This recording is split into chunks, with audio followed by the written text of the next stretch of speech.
See if the stream starts. You do the ye old good old intro. Ye old intro. Yeah, I need to actually make one. And oh, hey, look at that. It's actually up. We're doing the lives things. Oh, so what is up, everybody? Welcome to another monthly session. We come around once a month. Just like those unwanted relatives that come around. Oh, it's November. It's time for them to hang around for a few days now. Oh, wait, all my relatives don't like me, so I'm okay with this. Lucky. I'm Ronan. This is On my mandate. What's up? Hey yo. And yeah, we're back to talk more Union Arena. And if you thought we were going to talk about anything else, well, that's your problem. We warned you. The channel tells you what we are, so don't blame us. So what's up, man? What's you been doing this last month? Definitely has been like October was freaking packed, and it just hasn't stopped. And not just with Union Arena news, but just so much stuff is going on in the game right now. Yeah. I'm trying to make out any store events that I can get a hold of. It has been quite busy, but and I'm not going to play as much as I want to. But hey, I feel like we've kind of refined what we are playing with right now, and it's in a good state. Yeah, I'm with you. Like, so like a lot of what this stream's going to be is kind of how our expectations and dreams have been shattered by what this game is. Yeah. I think what was it? One of the things that we said last stream was that we were worried about the lack of variety that this game was going to have, just because I think at the time we had found out that you couldn't mix sets with each other. Very odd, but it is at the same time a kind of a brilliant decision with the way that they've done, because not really not being able to mix sets, but the amount of creativity it takes and the skill of play that you have to have when making a deck and actually playing against other opponents. And I kind of want to talk about like the power creep that this game has, that it surprises me. Like, it really surprises me. Power creep. What do you mean as far as power creep? Are you talking about individual card sets, or are you talking about future sets getting stronger? Both actually. Individual cards, sets getting stronger, and just the amount. How to say it? It's that cards aren't powered in a way that they're meant to be powerful, because as we kind of said last stream, that a lot of what our expectations and our forte has been Magic. Yeah. And the way the power creep works in there is there are actually cards that are individually designed to be powerful, to work with each other, because in Magic there's a set, there's a block of 3 that come out, and each block is meant to work with each other. Well, that's kind of the same thing in this, but it's more condensed, and it's not like any individual card is trying to overpower one another. One of the things that we learned is that the 2 sets that we just got, the Bleach 1000-Year Blood War and the Hunter x Hunter set. The Hunter x Hunter set was originally a first wave product when it came out in Japan, and Yeah. after a year of development, that's when Bleach came out. Initially, I considered Hunter x Hunter to be the weaker set.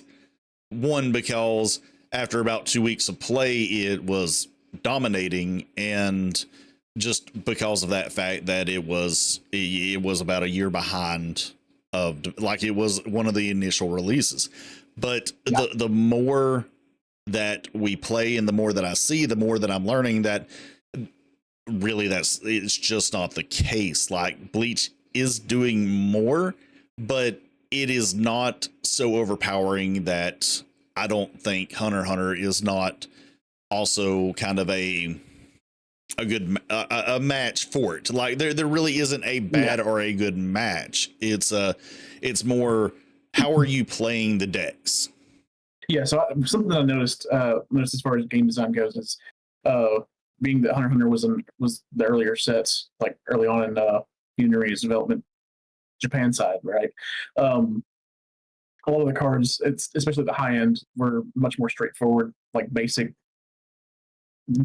intent and design, whereas Bleach was interacting with both the graveyard and removal zones. You had guys tapping things down for extended periods of time, freezing them, for instance. There was more design flex in Bleach, I guess is the way to say it, but as a result, you go to the Hunter x Hunter sets, and all of the cards are just individual, right? You've got Hisoka hits the board and it messes up your opponent's board state. You've got Kurapika. There's 3 different ways to have Kurapika ruin your opponent, right? There's slamming it down, rating it on top of somebody on your turn. There's also getting it off the life point loss. That can just ruin somebody's day.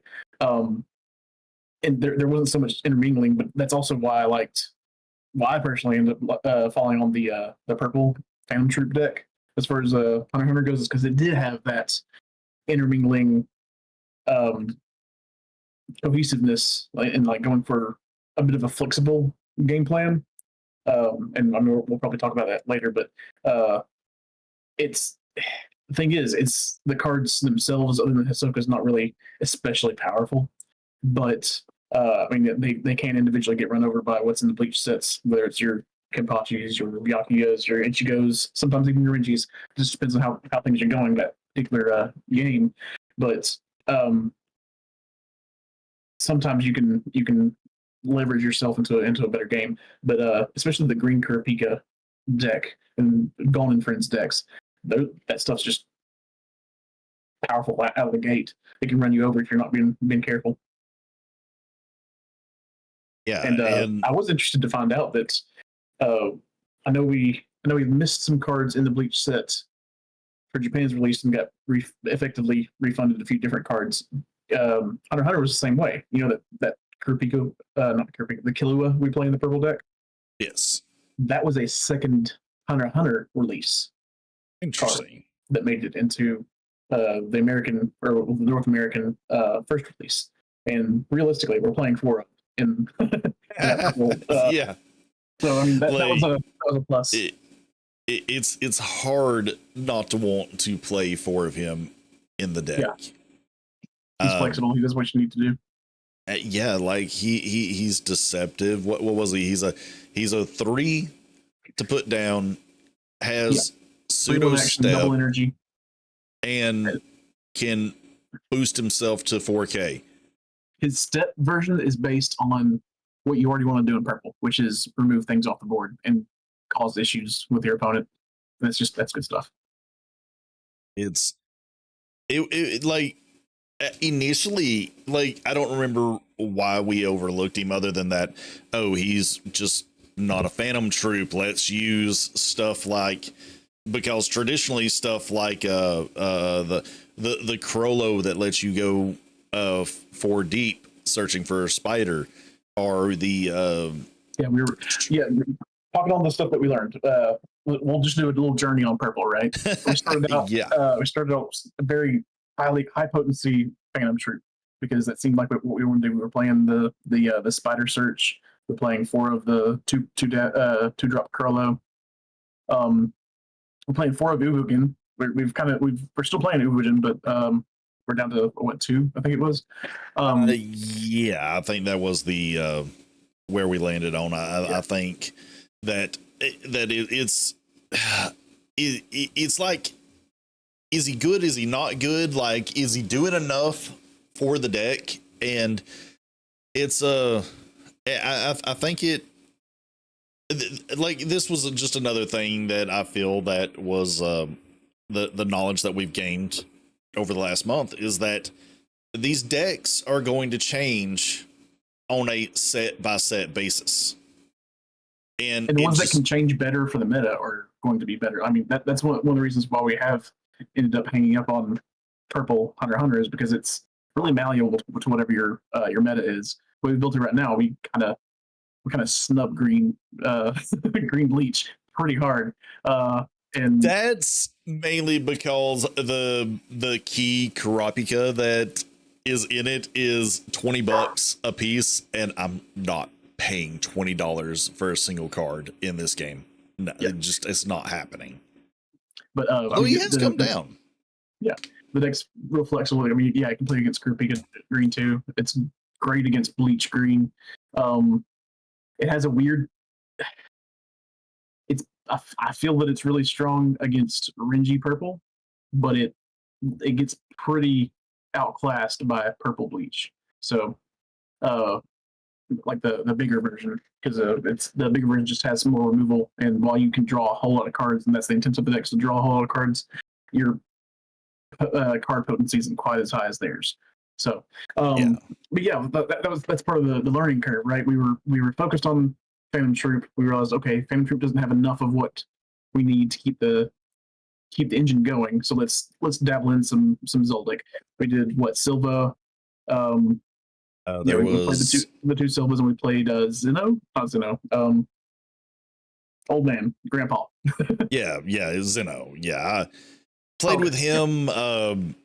Little misunderstanding on my part how some interactions worked with him. It works, but it works the initial way that I thought that it worked, and it's not a good interaction. If he didn't remove himself after killing something, I think I'd still be on it. Completely removed, like as if exiled. Yeah, which is unfortunate.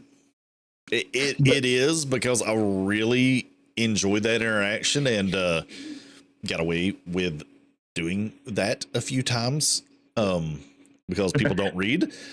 Make it. Not trying to run over somebody for wrong things, but no, I mean, that's what it's what I love about the group that we play in, or the store that we go to, is like everybody is very understanding about how new the game is, how everybody's learning, and if you make a mistake, like, nobody's taking it so seriously that you make a mistake or misunderstand an interaction that they're just going to absolutely try to call you out and destroy you on it.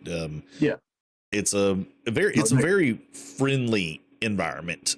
We've got very different from what I'm used to. I mean, Magic and Yu-Gi-Oh and stuff. It's like, and they're good players too. We're not going in and running over people at all. No. Like, it's most of it's really good games. I mean, you've got people that they're developing their deck here and there. We've got people that are that deck, and it doesn't matter. Like, honestly, I want to go against good blends so that we can know what's good and what's not. Sometimes those surprise decks will mess you up. Yeah. About the only disappointment I've had in the last month is I kind of wish one of us had went a little into Bleach, but I just don't think anything Bleach was doing interested either of us. Yeah, I like Bleach whenever I was watching it, but there's more sets that I'm way more interested in than Bleach as it is right now. Yeah, I know definitely JJK coming up at the end of the month. I know both of us are excited for. I'm very excited for it, and I know we'll get into it a little bit later. Preview to come. We got some decks to talk about. Yeah, I don't want to leave people hanging for a whole nother month. Yeah. It's like it's going to be interesting. Like it's going to be an interesting set. But yeah, like I've been very happy with the game. Again, just the surprise of how much versatility it has, but how much depth it has at the same time. Yeah. You It's see that in all of the individual decks, and just how many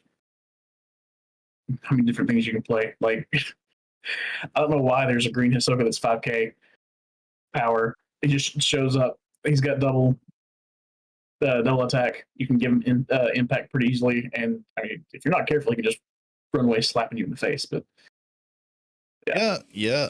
I remember like the first week, 2 weeks of the game being out and us going, it was like people were on the fence of like, oh, is he good? Well, he was good in a limited format, but now he sucks. And then it's like, oh, now he just sucks. And then it's like, oh no, he's kind of back to being okay again. Yeah. Depends on how much pressure you can put on somebody. Yeah, and that's like the metagame changes, and you've got to like the way the deck needs to be built to change. It again, it's just crazy that it's like two sets that you can't mix. You can't really you should, like, in all purposes, there should have been a breakdown, people just running the numbers, running the cards, in my experience, and there should have been that one deck that was on top and then the deck that kind of counters it, and that's all anybody was going to play. And that's not what we've seen so kind of far. what it looked like to begin with, but like 2 weeks in, it's like, okay, well, no, that's not actually the best deck anymore. That deck gets run over by its same color, but a lower to the ground version. That version gets dog walked by this green Kurapika and the purple Hunter. Like, what's going on? Oh, we've actually got some interplay. That's great. Yeah, and crazy thing, the cards are not expensive at all. Like I said the Kurapika is $20, and in reality, that's too expensive for my blood to pay. But it's really not that bad to buy 4 of those. No, when that's the bulk of the price to pay for the deck, and everything else is literally under $5 or less. Yeah, I think your collectors are really hinging their returns on the specials, right? Like the 2 and 3 stars and the autograph stuff. Yeah, a lot of their price hangups in that area. So that's making all the other cards less expensive, which is great. Like what we were concerned about Illumi to begin with, right? He was like, first week we're like, man, I kind of want to play with this Illumi. It looks like he's $50 though, a pop. What's going on with that? Yeah, like he was, what was he? He was about well, hell, we wouldn't have even had the Krolos if I hadn't happened to snag them when they were only $2 at the time, and then next day they jump up to over $10. Yeah. But yeah, I got a good deal on 3 Krolos, and then I just was like, you know what, I'll pull the trigger, and I think I did end up paying a little bit more for one of them because I went to eBay and they hadn't changed the price on it yet, so I snagged it before they decided to want to put it at 10. Yeah. And sat on Illumi for a long time.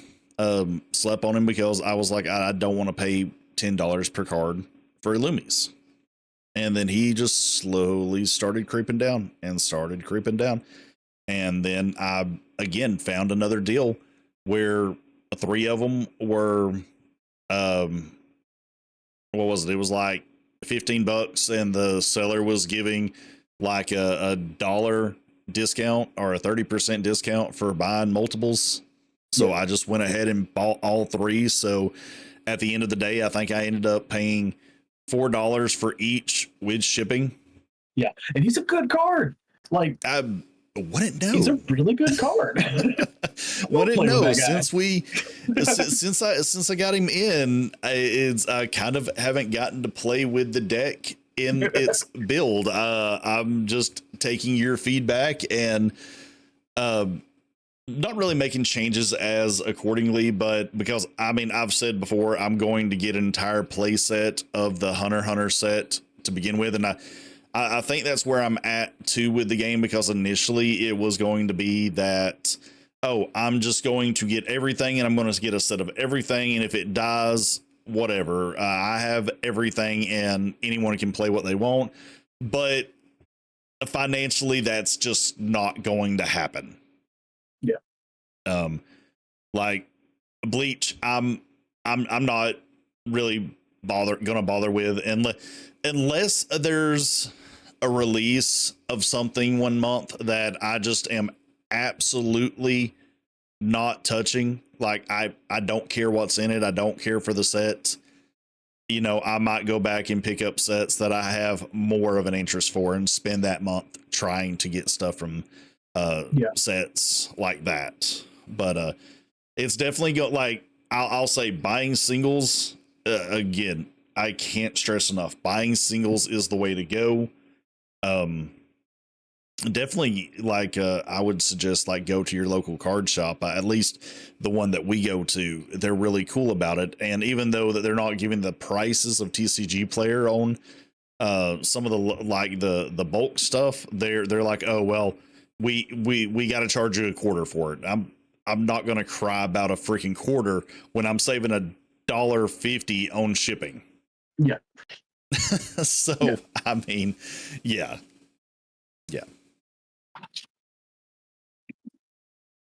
But yeah, there's like, the game is interesting. The game has legs too.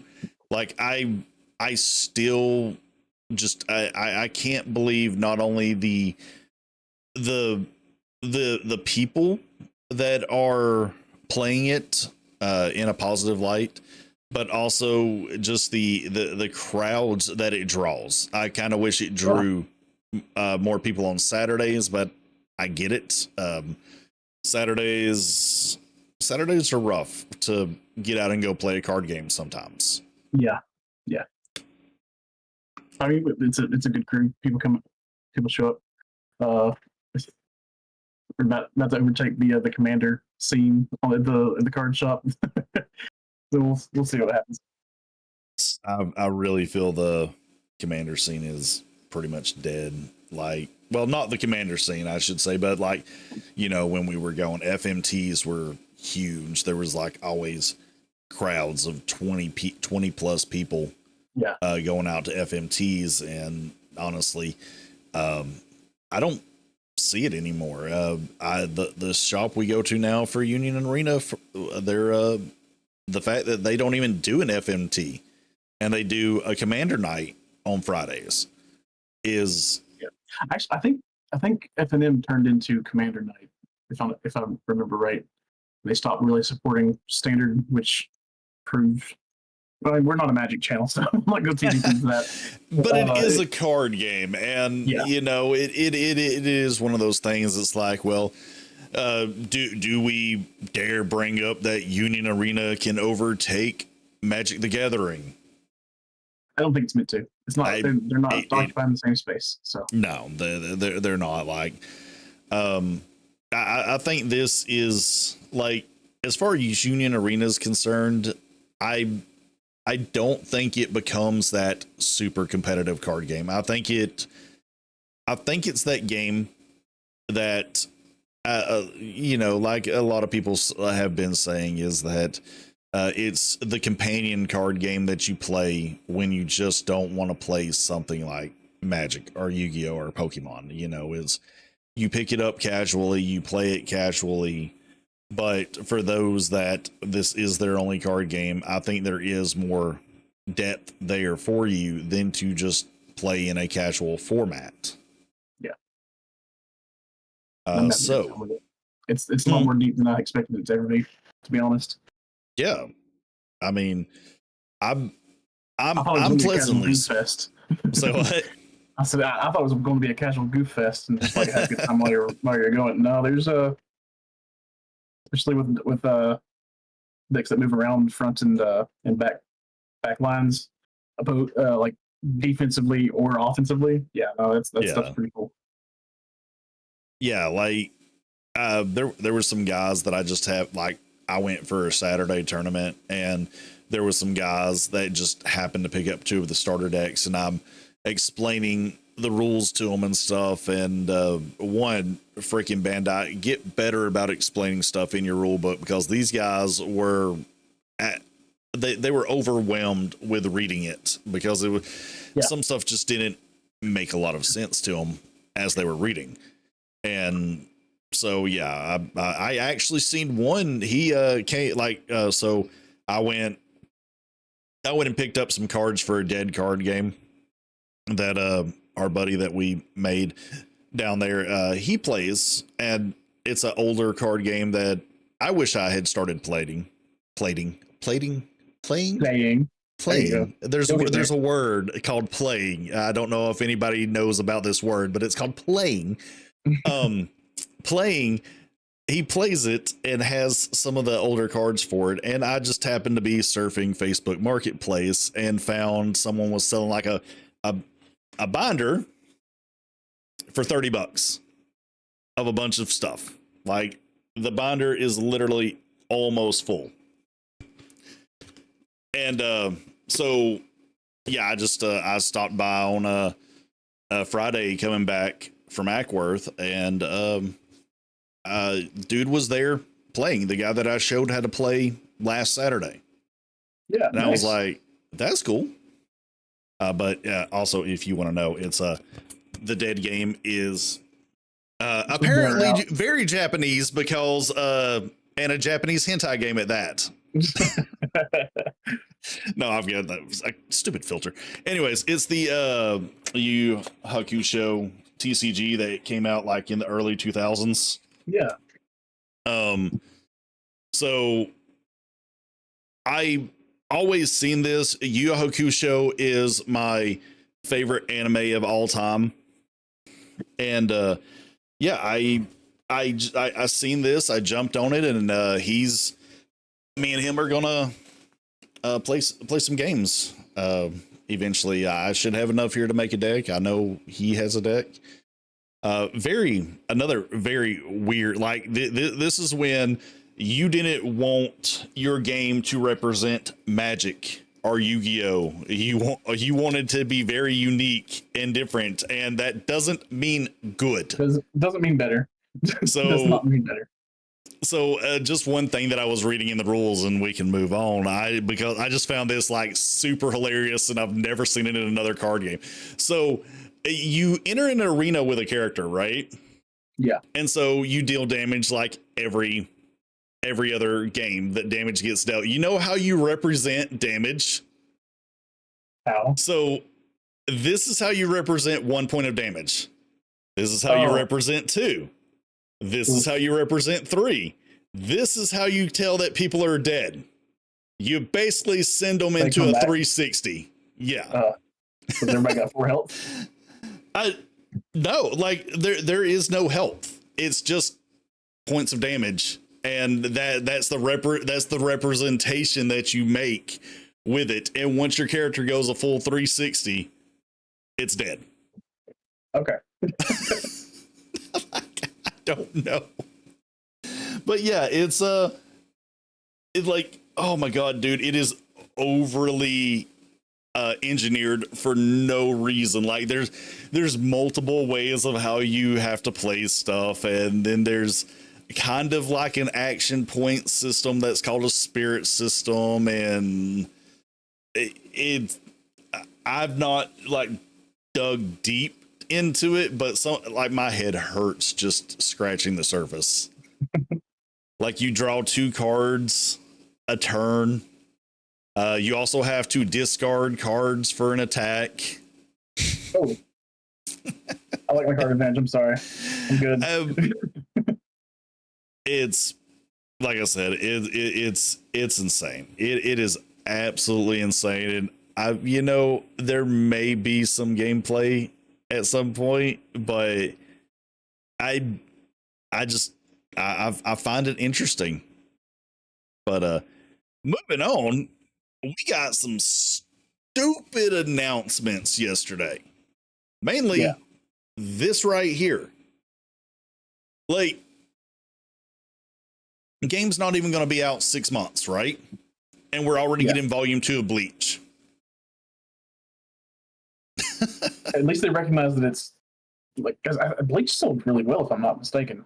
Oh, I yeah. was trying to pull up numbers earlier, and I couldn't find anything that would give me numbers. Like, I'm pretty sure I'd seen something earlier, but I do know Bleach sold better than Hunter x Hunter for a few different reasons. Mainly, like the perception early on was that Bleach's power was quite a bit higher. But also, Bleach is real big in the States, so it was going to be big anyways. And so yeah, they're bringing in at least the next set of Bleach. I've sorry, I'm wondering if they're seeing merit in making some supersets, right? Because there's a few different IPs that they have multiple sets of, like Bleach, like JJK. What's some other ones they've got? I think My Hero has a few different sets. So does Sword Art Online and Code Geass. It wouldn't surprise me if they come around and are like, we're really trying to get they're really trying to squeeze a lot of the sets in the short amount of time. It would not surprise me if they end up making basically 2 sets worth of Japan stuff show up on our side. Yeah, like, maybe the initial idea wasn't what was to kind of capitalize and do the initial runs and then the volume 2 runs, but after seeing kind of the positivity of people opening their wallets, they're just like, no, we just make one really big set that's a volume 1 and a volume 2 instead of making people wait, and then we just have even more to play with.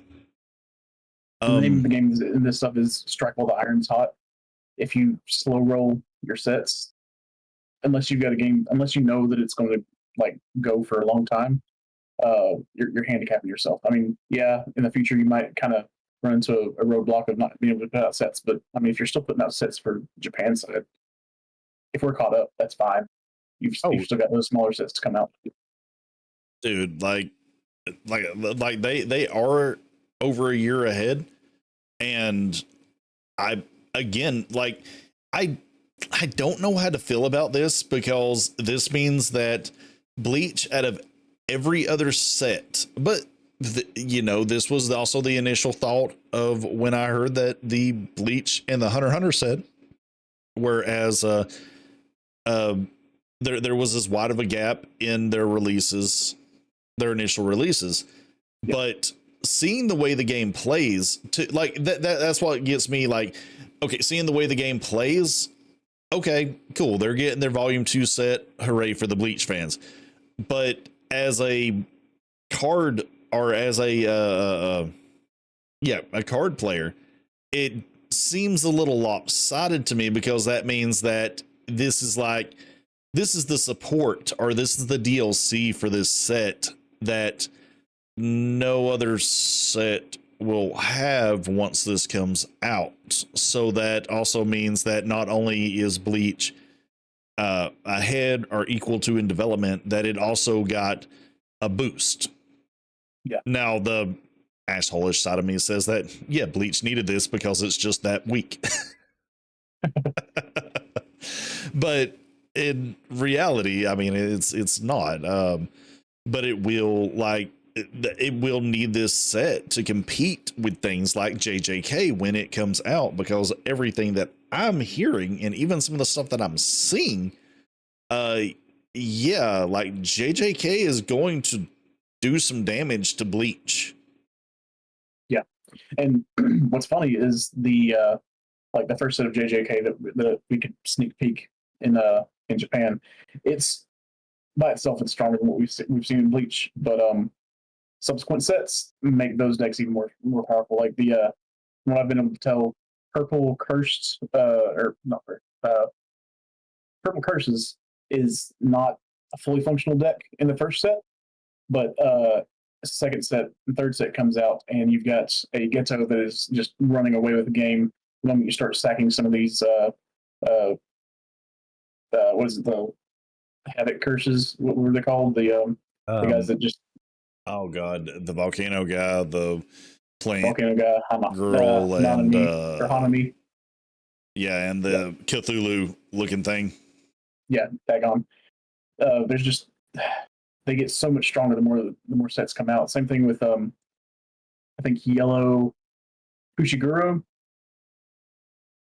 is okay from what I can tell, but the moment you get some of the the Shikigami from sets 2 and 3, he takes off.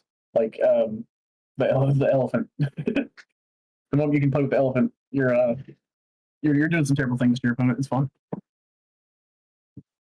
Something else that I think is interesting to mention, or interesting to bring up, is that this probably doesn't have Bleach dropping like this initial Bleach set, because another thing that I find out and from people is short printings of sets, and when this comes out, apparently Bandai's very bad about not keeping these previous sets in print.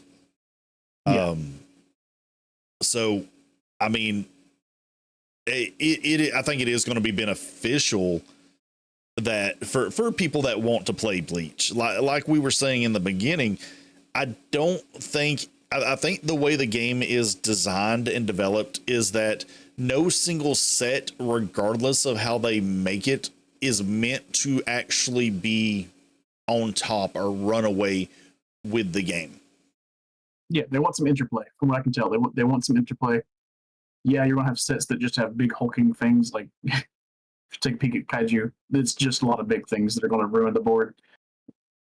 Is it? There's a set in Japan. It's one of the gacha game sets. I think it's Nikkei actually. That its deck is apparently the number one played, but I've not looked into it that super deep, because I have a very strong suspicion that some of those weird sets like that we're not going to see. But I could be 100% wrong. I think I said that last stream, is that, the gacha game stuff is just not as big here.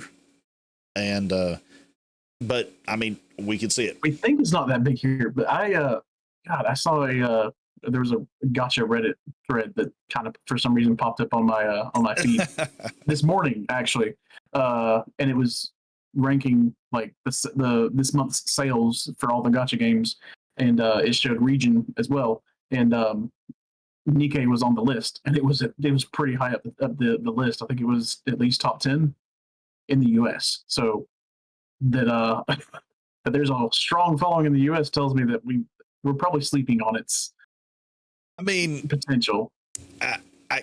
You gotta be into anime boobies, from what I understand. So this is an anime card game. Many people who like the anime card games are probably like, yeah. Know the audience.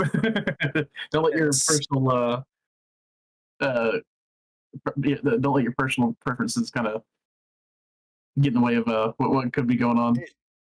It most definitely is. Like I can say 100%. Anybody that was big into Nikkei, and then like we talked about it in a friend group, and all of a sudden the guys was like, "Oh yeah, no, I want that set to come out." I'm like, "Are you serious? Right. Okay, cool." Yeah, so yeah, I'm not playing the game unless that set comes out. I'm saving up for that set. Okay. It probably is my bias towards it, but it's like if I try to remove my bias out of it, I gotta think. I think too. Okay, it's like, well, it's you have the gacha game addicts that love it. You've got they gotta love card games too, right? And then it's like, yeah, why would they buy the cards when a majority of the bulk is just PNGs on cardboard, right? Like, well, why would anybody spend money on that? Especially, like, I don't think this game is for collectors. Like, if you're looking to be a collector of this game, I don't think this is a collector's type of game. Like, I feel it's a bit disingenuous to call it a collector. Well, it's not. It's a TCG. It's a tabletop or TT Trading. It's TCG, trading card game. trading card game. Okay, I forgot what TCG stood for a minute there. Yeah, but well, I hear that, but then I look at how wild the secret rares are going, especially the autographed ones. Autographed rares, yes. The moment that's where the collectors are going to want to go. Like, if you are a collector and you want somebody to oogle over your collection, it's going to have a higher percentage of those secret 3-star secret rares. I think is what it's called, and things like the autograph stuff. Also, the action points, the full foil action points. Yeah. I forgot that they're doing numbered rares, as like JJK is going to have numbered rares. Oh, serialized cards? Okay. Serialized, yeah. I read that the second Bleach set that's coming out in Japan had serialized action points and and some serialized cards there. But from what I was reading by, what's the guy's name? It's not Eggman, it's the other guy. Cosmic? Yeah, Cosmic. He did a quick like 5-minute review about the announcement. We might be able to link it into the video or something later on. But he was saying that from what he can tell, there's no serialized rares in this set. It includes, and it also looks like it includes the Rukia that we were missing from the first Bleach drop, because I know there was a Rukia that is really strong that we didn't get.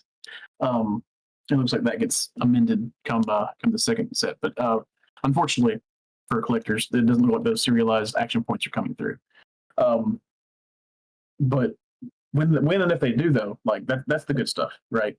That's what you want in your binder to kind of brag, hey, like, I'm a serious collector. I've got the good stuff. Oh yeah. And while that's not necessarily who I am, I'm not going to shade on anybody that loves that stuff.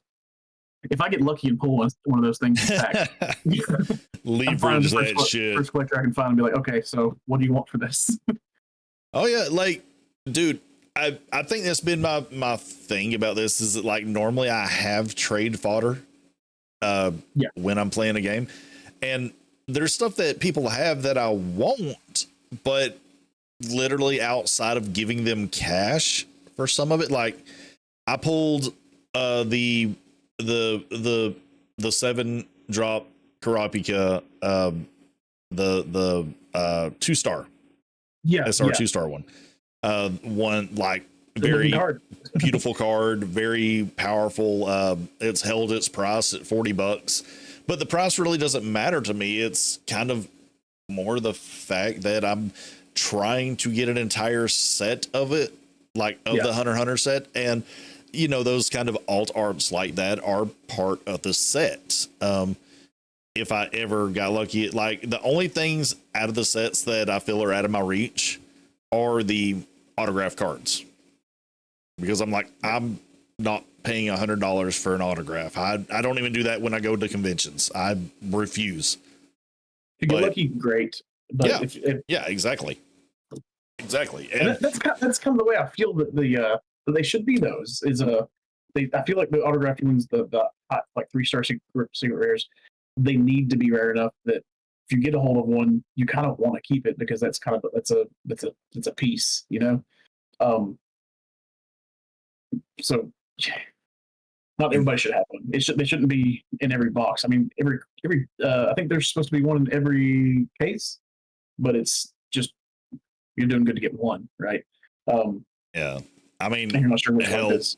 We seen a crazy motherfucker playing his Bleach with a signed Ichigo. Yeah. Like, dude, what are you doing? He's like, oh, I'm not selling it, so I'm going to play with it. Don't do that. I want to play with my cards. I want to play with my cards. If it's a really expensive one, what is the kind of metaphor I used? Oh, it was cars. I was all the time asking Young, hey, I told people I love Mustangs, right? Mustangs, it's classic American car. Love the way they look, love the way they sound, the way they run, right? I said, well, you should take Mustang over everything else. I was like, yeah, I definitely would.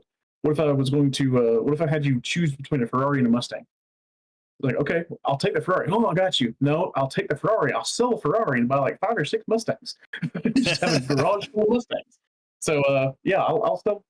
I'll get somebody that wants the allure and the prestige of a autographed card, and I'll get a couple copies of that or autographed card if I can, because I want to play with them. Like that's I'm playing this game to play it. I understand that other people get it, play this game and collect these cards to collect, and that's fine. That's fine.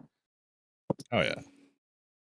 So one of the other things, because like that came with this announcement, apparently, was the Black Clover release and the SAO release, which after you pointed it out to me that SAO had no fighting in it, it kind of ruined the magic for me of how good it was, and it dropped significantly in how much I enjoyed it, and then the next seasons after that did not make it better. It's not a combat. It's not a shonen. It's not. It it's really more slice isn't. of life. It's more like, no, it's not slice. It's not. That's not what it is. There's a specific anime. So shonen's like overcoming some kind of outside force. Then there's another. Is it Seinen? That's Seinen. Somebody's overcoming themselves and experiences that they've. So the way that like anime has several classifications. The classification you're talking about is actually for age. Shonen is typically for younger males. Seinen, however the hell you say it, tends to be your 16 to 40-year-old crowd. Which is, if you ask me, is a insane age gap or insane bit of age to put in this type, considering that, I'm not getting into that on this channel. Go watch my anime channel for that. Shameless plug. Shameless plug. But in any case, I think SAO is one of the ones that started off the isekai craze. Yeah, well, it was early. I mean, you say it might have started the isekai craze. We all know Yu Yu Hakusho got hit by the Buskun first, but but he did it. Well, don't lie.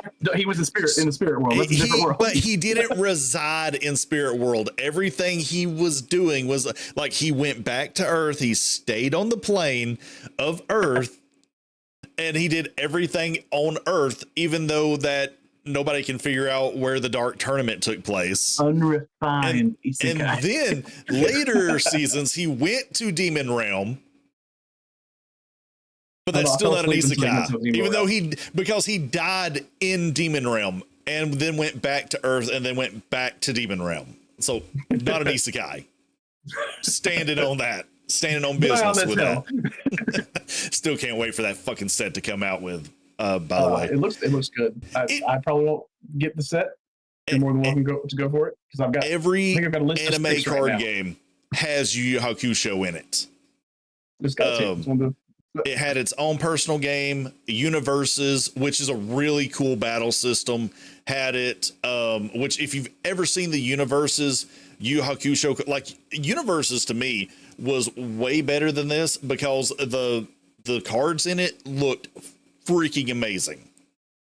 Had a really interesting system too, where I'll talk about that another time. But it was like, just look up Universes, Yu Yu Hakusho cards, and they look absolutely gorgeous. I will probably show them off on this channel at some point when I get around to collecting those. But yeah, I'm waiting for that set to come out in this, because just reasons. Favorite anime of all time. Greatest anime of all time. But I understand how people feel that way. It's not on my list. That's fine. I have things on my list that aren't on the other people's list. Dude, oh Jesus Christ. We could talk anime for now until the end of time. There's just that much out, and there's so much to go over. But we're talking about Cardboard and how it is trying to catch up with the anime universe. Might have to co-host with you on your anime channel sometime, but right now, yeah. So, not really anything of a surprise, but this is the releases that we have been given announcements to. But so JJK is the next, then Code Geass. Still not sure if I'm going to pick any of that up myself. Then you have Demon Slayer in January, One Punch Man in March. But this is something I want to talk about because it's something that I criticize Magic for, and I feel it's right to criticize them for this as well. They have 3 sets coming out in May. Sword Art, Clover, and Bleach 2. That is hell of a lot of sets to come out in a single month. So what that tells me is effectively this is they're more aiming for this to be a you have your favorite anime, shoot for those, right? Shoot for those.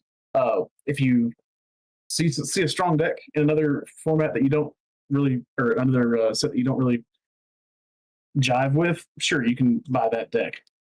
But realistically, I mean, I kind of was already on that boat myself. I think I sent you a list of the sets that I'm buying, at least a box, maybe a case of. I think my list right now is Code Geass, JJK, Kaiju number 8, Attack on Titan. You want to look over here, see if there's anything else. I'm not really interested in Black Clover. I know I'm going to end up buying like a case of Demon Slayer for my daughter because she's rabid about that. Oh, I know. Like, it's freaking so cute. Like, breaking the news to her that she's got to wait till January, and she's like, I've got to wait a whole year? I have that money saved right now. It's like, okay, keep saving. You want to buy a case. Everything. Keep cleaning the house. I will let you keep cleaning the house for some for this, especially because let's throw down. Let's go. Get them hooked early. How do you expect your kids to get any stronger if you don't punch them in the face? Speaking of which, this is like nice. Don't tell me I'm not a Yu Yu Hakusho fan. Yeah, I wear the merch. Damn it. Anyways, yeah, like this is a lot of sets coming out in a very short amount of time. It is exactly what drove a lot of people away from Magic the Gathering. It's also seemed like it was chasing some people away in Pokemon when they were doing a few like limited release things. There's a lot of digital games that are doing the same thing right now. I think that's what kind of killed Elder Scrolls for a lot of people too. The ESO card game, that was a very fun digital card game. It had its problems in its design, and then they realized they could try to make some money off of it, and I think that tanked it. But yeah, I mean, we've got it goes March 7th, and you've got over a month until Sword Art Online comes out on the 25th. But then you've got it's got its second release on the 5th of May. Then you've got Black Clover May 23rd. Then you've got Bleach Volume 2 May 30th. I think the first dates are for the pre-release events. You know, the go pay $20-$25, get your 5 packs, play, and then you have your like official release right after. But yeah, something that it's not showing here is that Full Metal Alchemist has already been announced. They haven't given it a release date yet. Yeah, so these guys might be in front of Bleach, so you could. Oh, Full Metal was another one that I was wanting to squeeze in on. I don't even see it on this list over here. Technically they don't have an April release, so I mean, Full Metal might be out in April, or it just like SAO just happens to overlap with all this, and it's just a big release month. Yeah.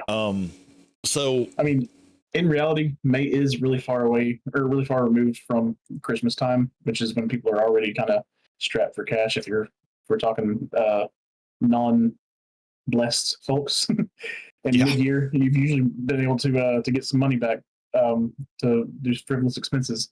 So that may not be what they're targeting. I don't know what their metrics are strictly going for, but I mean, we'll see. I can say I might go for Black Clover. I don't think I will. I'm not going for Bleach. I think there's a chance that I go for Sword Art Online, though. I think I remember liking what I saw of the Asuna packet. I guess that's another thing. We've been kind of referring to different card set or different builds and colors and sets as packets. Like there's the Lumi packet, things that go with with Lumi. You got your Trollo packet is things like obviously Trello. You kind of want Hisoka to be in on that kind of thing. You want your draws and discards and all that kind of thing. Like there's packets that work really well. Bleach wise, there's the Ichigo packet where it's about getting things into your graveyard so that you can use Ichigo's abilities and whatnot. But that's a side tangent though. But yeah, I remember liking what I saw of the Asuna or Asuma packet in Sword Art Online. So we'll see what happens there. I know I'm not going for One Punch Man, so I'll have a gap between what is that, January 24th and April 25th. That's a while. That's a way for me to recoup some money. Like, I like the Kirito stuff, like double attacking, very on flavor for him. Him in an Asuna deck, to me it just looks like it would go nuts. But I'm kind of with you. So just to kind of circle back to my Magic criticism for this, why, like, I criticized Magic because of how much they were just flooding.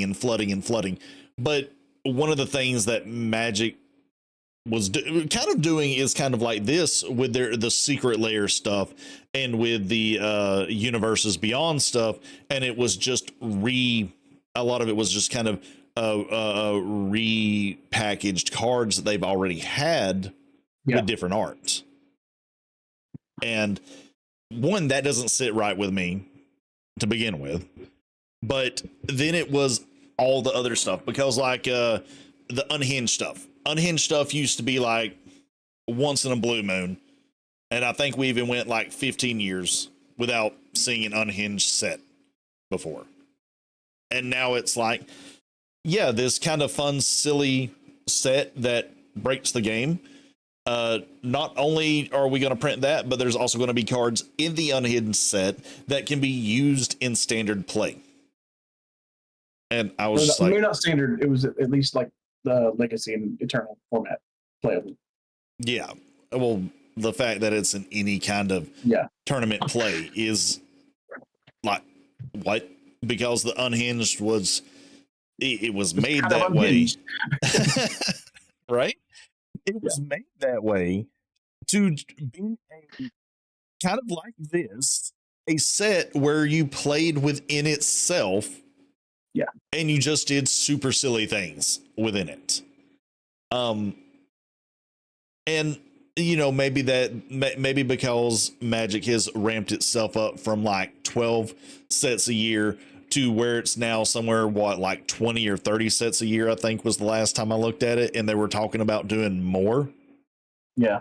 And maybe it's just my old man brain and not wanting to change that pisses me off the most about it. But at the same time, I feel like for anyone that is also looking to play and collect Magic, I don't think that's where it's at for you. And you know, I think even the heads at Magic started saying that target stuff you want. You don't have to buy everything.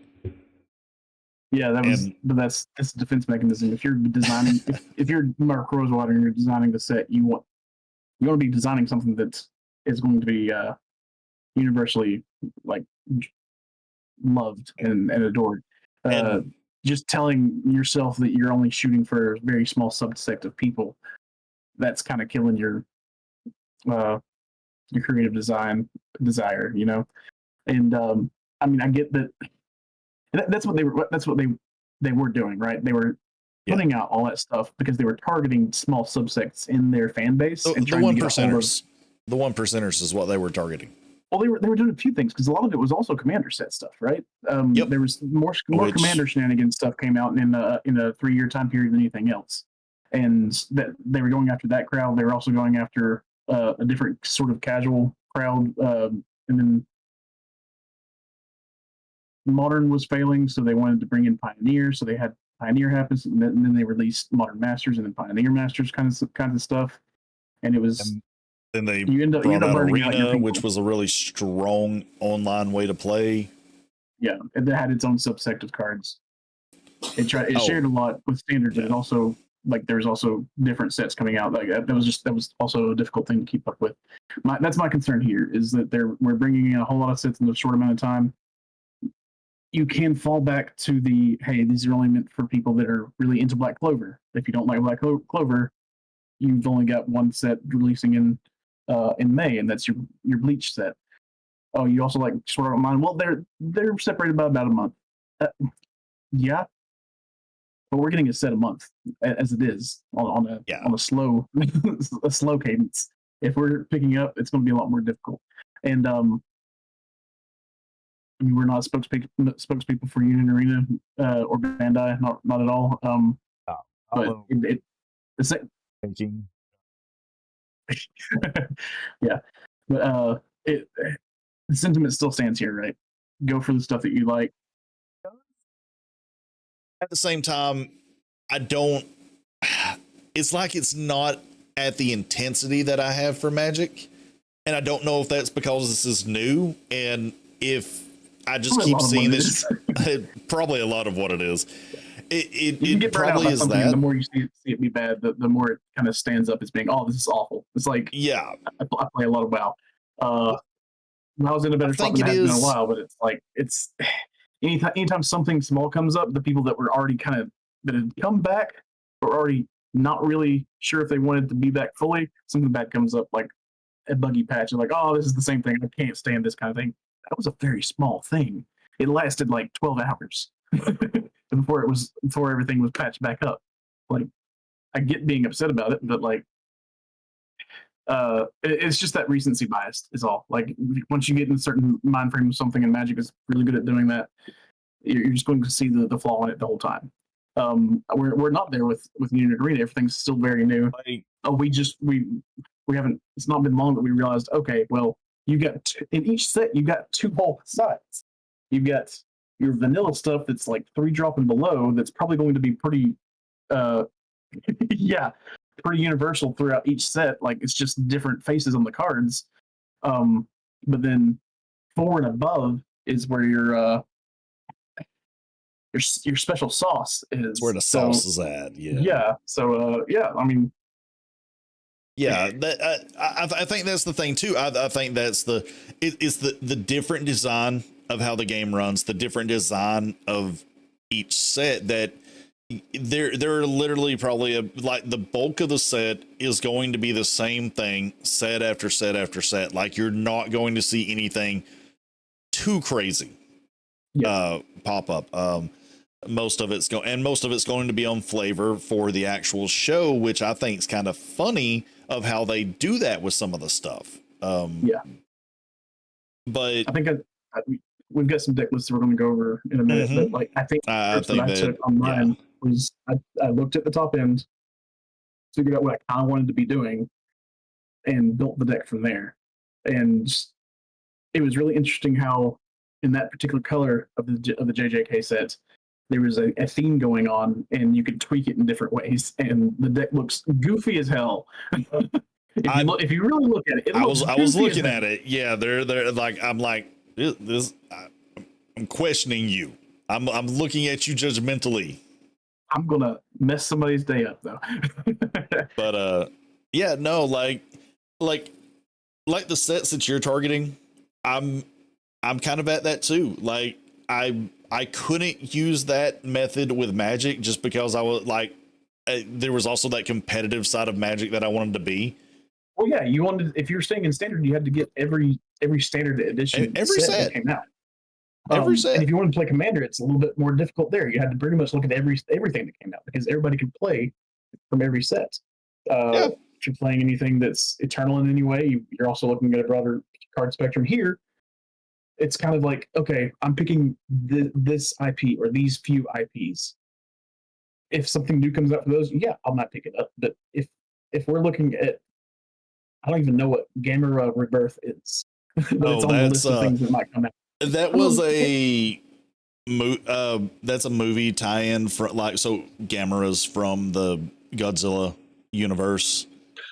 Okay. And yeah, so that was a surprise. Like, I'm surprised there's not a Godzilla set before Gamera, but whatever. Like, that's another one that I don't think we see over here, but if they're just looking to bring everything, then we will probably see everything. Like, I was on a stream this morning talking about this game, and I literally got a guy hooked because I was like, hey, there's a Common Rider set. He was like, really? No, okay. Wait a minute, what? But that's what I'm interested in, but I'm not interested in picking up. I want to see the person across from me slapping the wildest costume Japanese looking thing down and me being like, well, crap, how am I going to not get I'm waiting for somebody to just be in cosplay playing the themed deck of his cosplay and just be like, I know what you're playing. I got you. Oh my God, you might be onto something. I want to do this with JJK. I'm going to show up in just like a I'm going to show up in like a sleep mask. And I was running around with one earlier, just like just show, hey, what's up? But do you know what you're playing? I don't. But I'll tell you one thing that, so I went back and started watching Hunter x Hunter. I haven't had a reason to watch Hunter x Hunter because I'm like, I've watched it several times already. I know it. Started the game up. I'm watching Hunter x Hunter again. JJK is about to come out. Me and the wife are rewatching JJK. I will probably go back and watch Demon Slayer. So what? For the 8th time for me. I'll do it again. I'll fucking do it again. And I know I'm buying the Black Clover set. You know, I stopped at Black Clover. I criticized Black Clover. I gave it so much shit. Like, oh, Black Clover is just worse Naruto. You know what I'm saying now? Black Clover's fucking genius. Because I got to I'm over 100 episodes at this point, and I'm just like, this is actually really good and fun to watch. It's like so as a casual watcher. Again, we're not an anime stream, but like it's so predictable early on. Like, you know exactly what's going on. It was not a surprise of through several arcs, but then it got really good. So it threw me. Like, it subverted my expectations when I finally got to the end of the whole when they finally started doing the elf stuff. Yeah, like that was the part that was still very predictable, but that arc was really good, and everything after that has been fantastic. I can't wait. Like, we're in that past it. I've got to get back on it. I've just had other stuff that I'm doing and watching, but like, I was all thinking that, so anime spoilers, that Asta was like, oh, the anime is going to be predictable. Asta's the reincarnation of the demon. Dude is the reincarnation of the first Wizard King, and they're going to have to fight. I was like, oh, that's so fucking predictable. No, that is not what happens. Guess what? Asta has another demon. It's not that demon. And then they bring the guy that actually turned into the demon back. Like, when I say my expectations were subverted with that anime, when it gets to that reveal of everybody, like, I don't know what I'm thinking. And the demon that started it all creepy as hell. Like the pale face, the black Yeah. teeth and stuff. I'm like, oh, that design is just it's great. I haven't even looked at that set, but I mean, we can do it another time. But Yeah, we can look at that another time. But no, like I was very annoyed with Asta at the beginning with all the yelling and screaming, and I'm like, this is just fucking Naruto again. And I just couldn't. It kind of was. There was something deep inside somebody. It's a formula that works though. Oh yeah, it's a trope. They had a cool ability system that had a lot of flexibility. So I mean, once it took off, I'm glad it took off. Yeah, it still feels like a lot of people have kind of forgotten about the anime because like it doesn't get brought up in conversations anymore, or at least not with anyone that I talk to or watch. But it kind of gets forgotten a lot of the times, and it's better than what it gets credit for. Yeah. So I know you wanted to bring up, and I know we were going to talk about like top decks, what people are playing. Which, if y'all don't know, Eggman has a channel. We're using his resources or his legwork here to for our content. Yeah, but yeah, like one of the big ones that I wanted to talk about, and this goes back to us talking about how different a deck in a single color can be. That is not what I wanted. Did it not? Oh, I clicked on the channel stuff. Okay. But this is Renji Rush. We actually have a video of me playing against this with a very, very bad Hunter Blue deck that focuses on nothing that Hunter Blue wants to focus on. Because I was trying to mimic this, and it's just spoilers. Better. It just better. This just better because you still have a raid.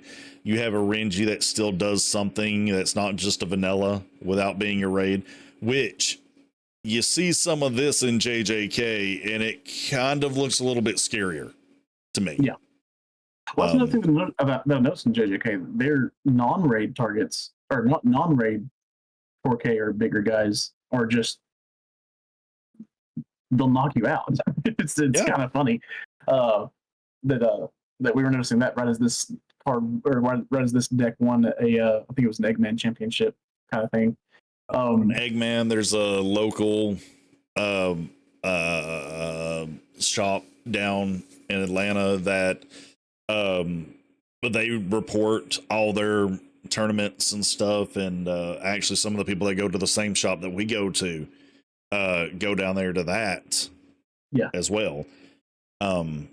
So, and this one, out of the 16 people there, 3 of the top people were running this, and I think they were actually at the shop that we were going to, or that we go to.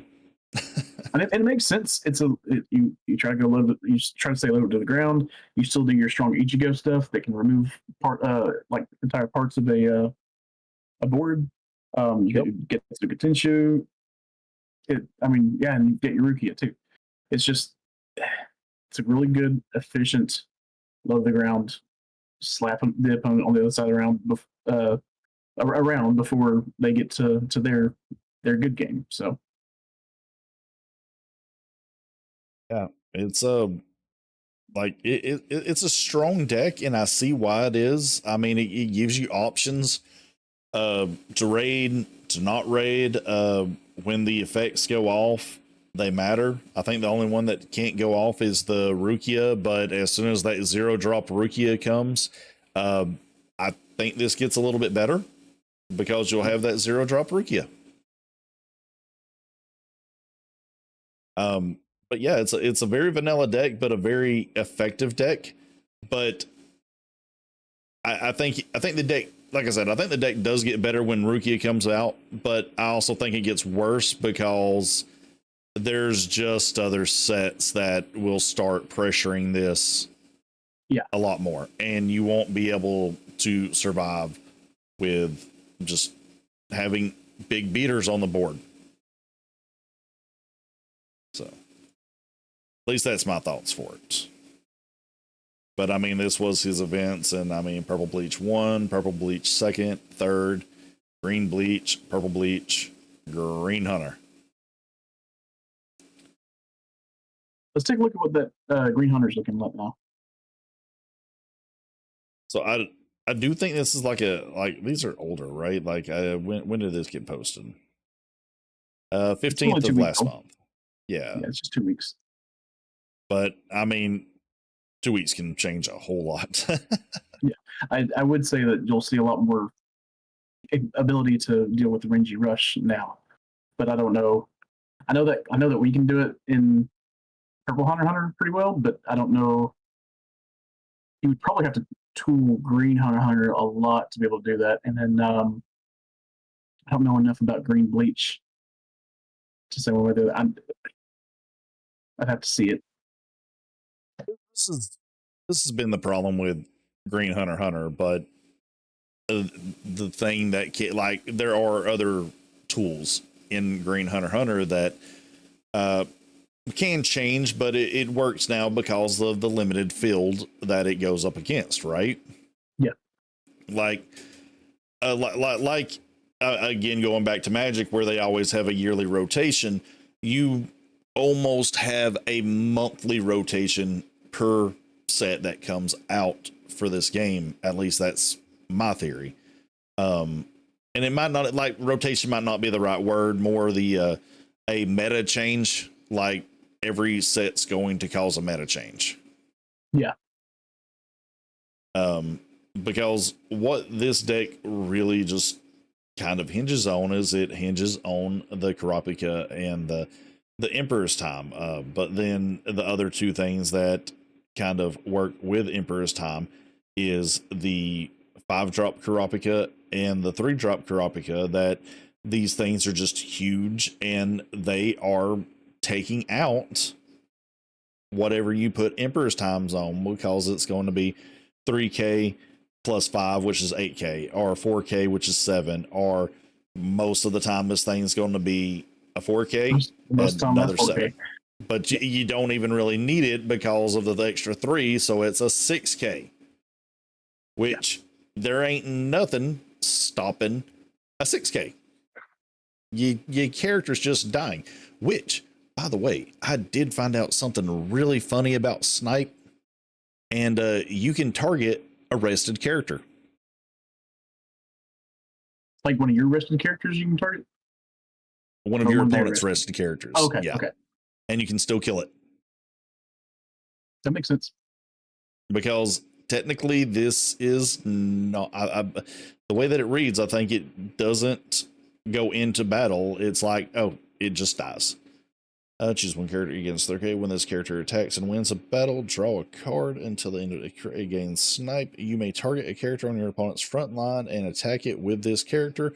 If you do, your opponent cannot block yet. So, yeah, you can attack a rested character. It gives you the ability to attack a rested character, which is weird. Yeah.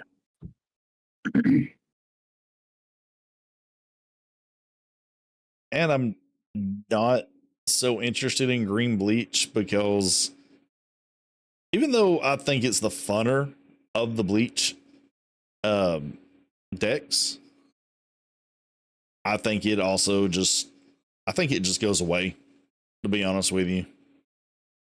Because I don't know. Toshi carries this deck really hard. And I think you end up, it's like, I mean, JJK already does it. There's at least 2 decks in JJK that do a better tap down build than what Green Bleach does. And yeah, for me, the biggest sticker on Green Bleach was Kenpachi and Unohana doing some crazy stuff. But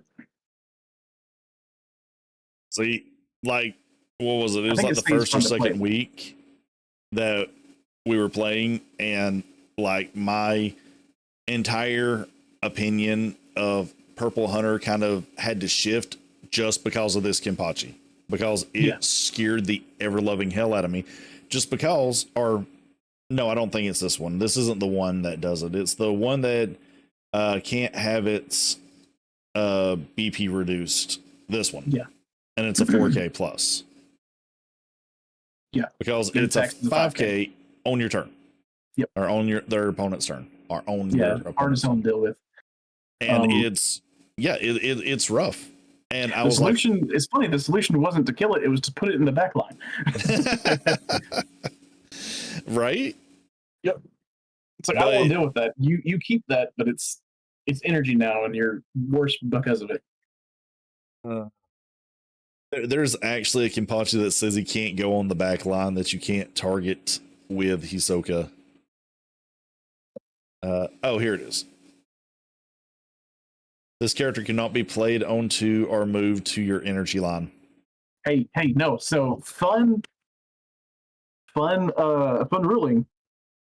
If Hisoka is bringing somebody from the back to the front, and you choose, and he's on the front line, and you choose him as who's supposed to swap, the back line has to move to the front, meaning that you have to remove this guy to the remove zone, exile him, instead of moving him to the back, because he can't be moved to the back.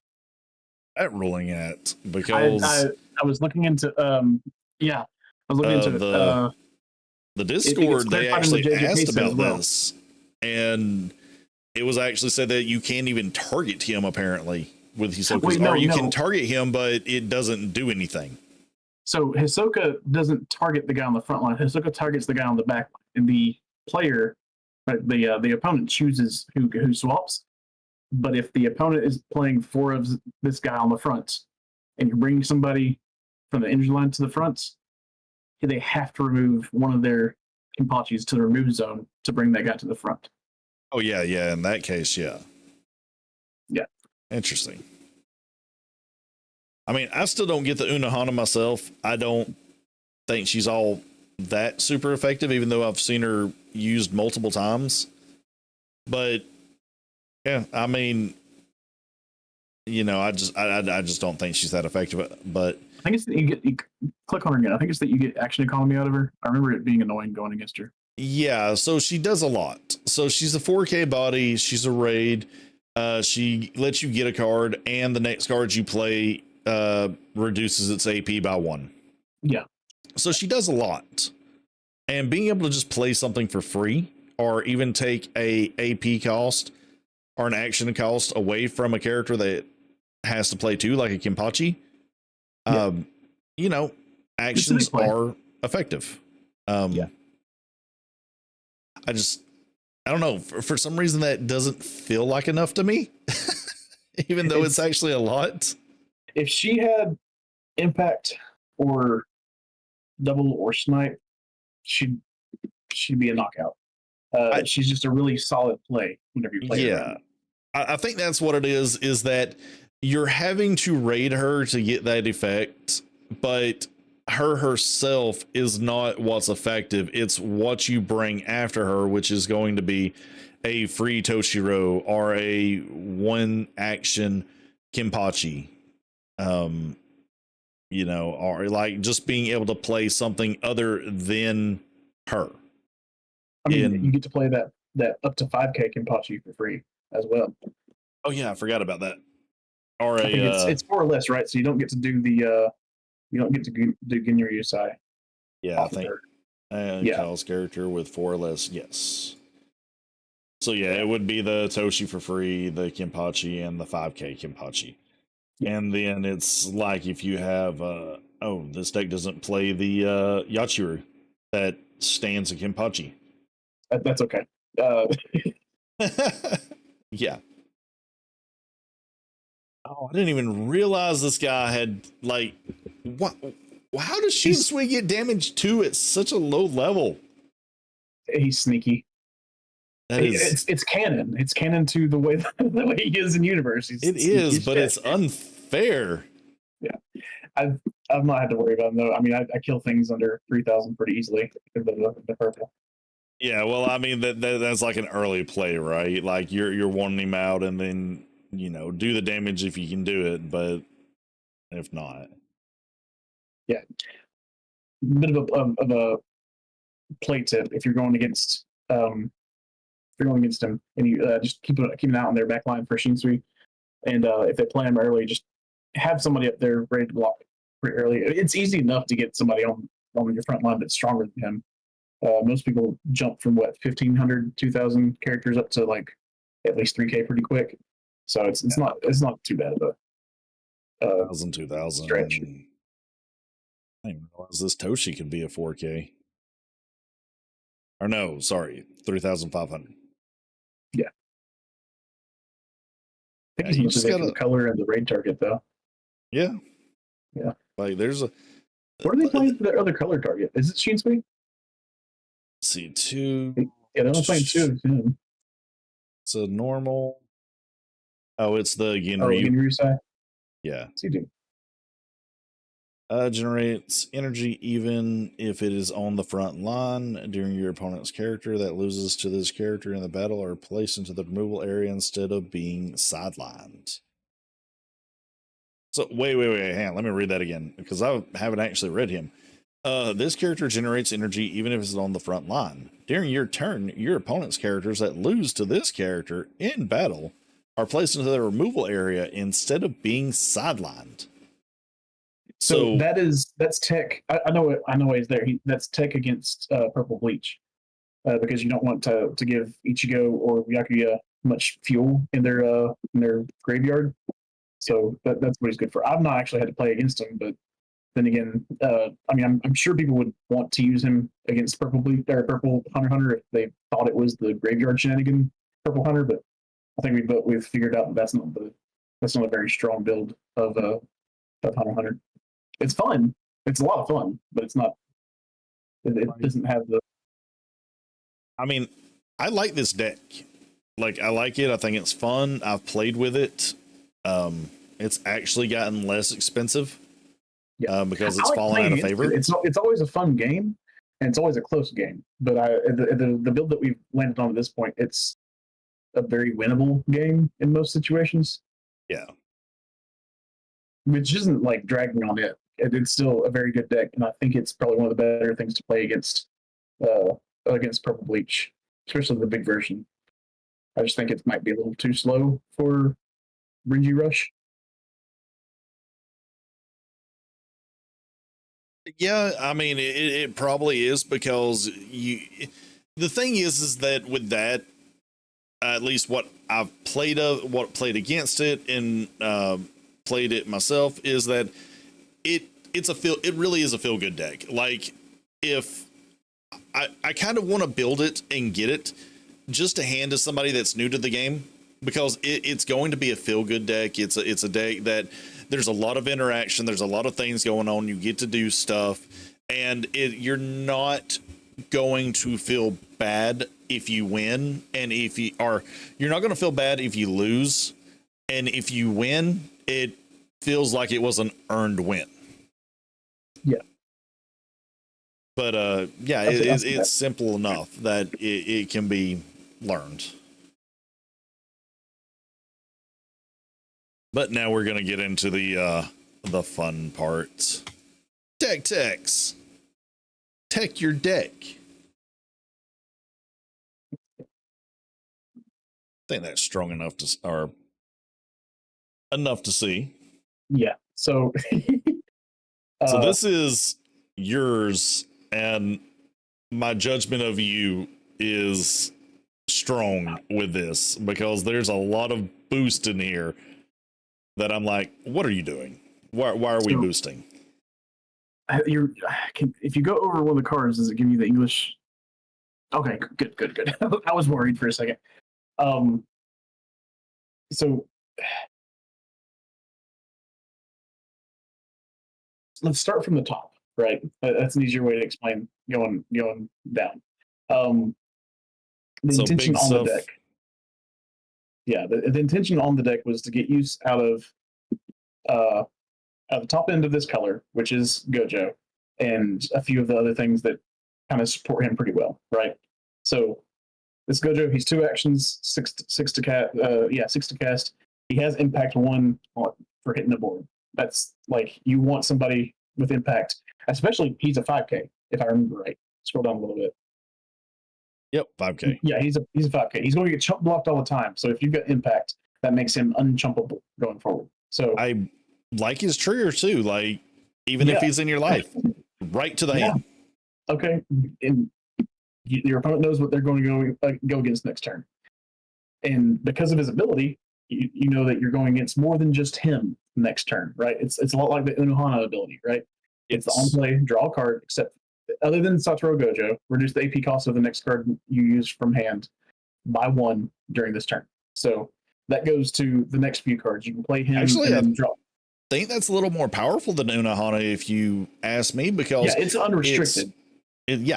It's whatever you wish to play. But I think the way the deck is built, everything else is 4 or less. Go back here. Yeah, go to the main set. Yeah, everything else is 4 or less, so it's not really that. One thing that it does is it's not penchant on characters, so you can cast the events, which you can go down to see the events. All those events are very strong in the field, but one of the events is over a 5 energy, so yeah, if there's and it gets stronger if you get a Gojo. Yeah, it says if you got a Gojo in your hand, this card's AP cost is reduced by 1, so it's just 1 action cost. Funny enough, you can have it cost 0 actions if you have Gojo. That's what I was about to say. If you play that 1 Gojo, then you have a 0 Gojo in your hand, it gets reduced to free. Yeah, and it is the thing about it is always unconditional removal as well, and that's another reason why I like this card. We're right now in the Hunter sets and the Bleach sets. You have removal. Its base is decent, and it gets unconditional if you do some cool stuff. That one's always unconditional. It just sometimes costs low actions. Sometimes it's free though. There's that. We've got not hollow purple. We've got red as well. She's got on the front line with BP 4,000 or less. Move to the energy line. There's no space in the line. Your opponent places one of their area, one on their area to the removal zone, and then move it. So yeah, if they stack up their energy line, you're like, okay, I'm pushing this guy to the back, or back to the energy line. They're losing something on their energy. It's less impactful than if it was something on the front line, but at the same time, if they need that energy, which going against this deck, you kind of want to cast bigger things if you can. It's kind of restricting them from doing that. I think we've got Infinite Void as your AP resets. Or no, that's Domain Expansion. Domain Expansion. AP resets. And then there's a field underneath that is Infinite Void. It's tap somebody down permanently until this or Satoru Gojo leaves the field. So yeah. And that's the next part of the rest of the deck, because we'll read through this. Choose up to 1 character on your opponent's front line and rest it. While this field is on your area, that character is not set to active during the start phase and end phase. During the end of each battle phase, if there is no Gojo Satoru on your front line, retire this field. It's good enough. Without Gojo, it's good enough. With Gojo, it's fantastic. I mean, you also get to add it to your hand for the trigger. Yeah. I don't think we're playing Gojo like the version that returns to your hand at the end of turn. We're getting that in the set, but I don't think I'm pretty sure that's not in this deck. I didn't really care for that design. Next up is 1, 2. We got 2. Well, 7 Gojo. Yeah. Nabaro's next up. This is a raid target. This and Panda are your 2 main raid targets, right? So I like her similarly to the reason why we like Renji Rush, in that she is a raid guy for 4 that I think has 4K power, but has an ability whether it's rated or not. You can give her damage 2. Once per turn, this character gains damage 2. Yep. And this deck taps things down a lot, so you're going to very often pay an AP to give her damage 2, and you're going to get through for 2 in this deck. Because if you raid with her, On play, rest up to one of your opponent's frontline characters. The next time it would switch to active, it doesn't instead. So it's not the backline tap down like Toshiro is in the green bleach, but it is frontline tap down and stay down for a whole turn. Between this and Infinite Void, it gets kind of hairy for your opponent. But yeah, this is just a good card. The trigger is add this card to your hand. If you have the required energy, you can raid it. And this is a great defensive raid target as well, right? One of the things you want to look for is having Nobaros on your back line so that you can get your defensive raids. Because your opponent deals with some of your frontliners, right? This is a little bit of a strategy tip for anybody listening. Your opponent deals with your front line, right? You let them tap through. If it's Nobara and you've got some Nobara raid target on your back line, you raid her, tap down their next attacker, move Nobara up, they can't attack through. Generally, they can't attack through. It's good stuff. Yeah, like a turn that they might win into a turn they're probably losing the next turn. But yeah, I mean, simple reasoning. If Renji's good, this is good, right? Renji has impact, if I remember right. So I thought he was damage too. Is it damage too? I thought it was damage too. Yeah, I thought the Ichigo was Ichigo's impact, isn't he? Yeah. Okay, so yeah. Okay, then yeah. Renji's good. This one's good. I don't think Renji has to pay for damage too, but potatoes. Yeah, I don't care. I mean, there's a point to where it gets harder to gets harder to spend the 3 action points, which I thought would, again, something in this game I thought I'd never say, because I'm just used to playing stuff. There's just sometimes I can't. Well, something that this deck doesn't have is draw power. So oftentimes you're not going to have the most thick of hands. So you're going to often enough be spending an action point to draw and still maybe not have more than one play for the turn. In that case, you can spend an action point to give her double. This guy's the other good action or good raid target. He's got step to begin with. I think he's going to put in work for you, to be honest. Yeah, he's got step to begin with. If you raid him, he has both double block and the impact one, and he's a 4K. Yeah, he's only a 3K if you don't raid. That's fine. Like there's plenty of situations where this guy is exactly what you want,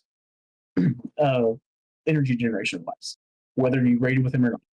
So yeah, that's completely fine. And then late game, you can step with him and move him around and do what you need to. He's good. It's good stuff. Yeah, I can't wait to see how you play around with that step, because I mean, we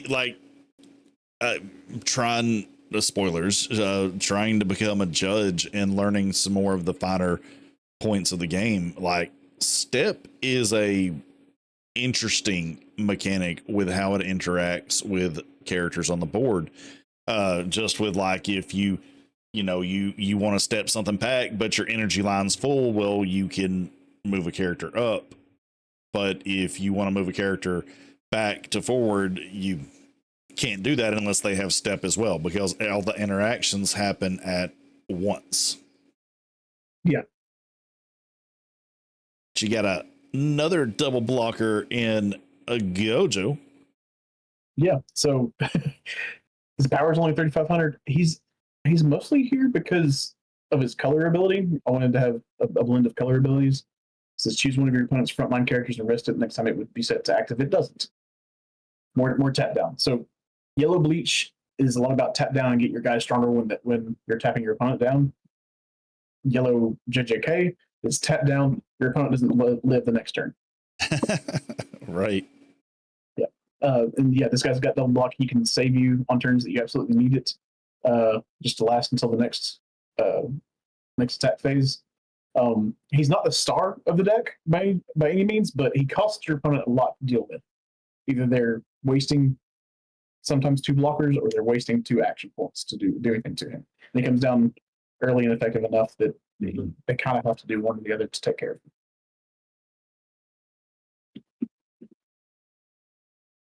Panda. Love Panda. Panda's just good stuff. He's a stepper. He's 3 energy, 1 action point for 2 energy.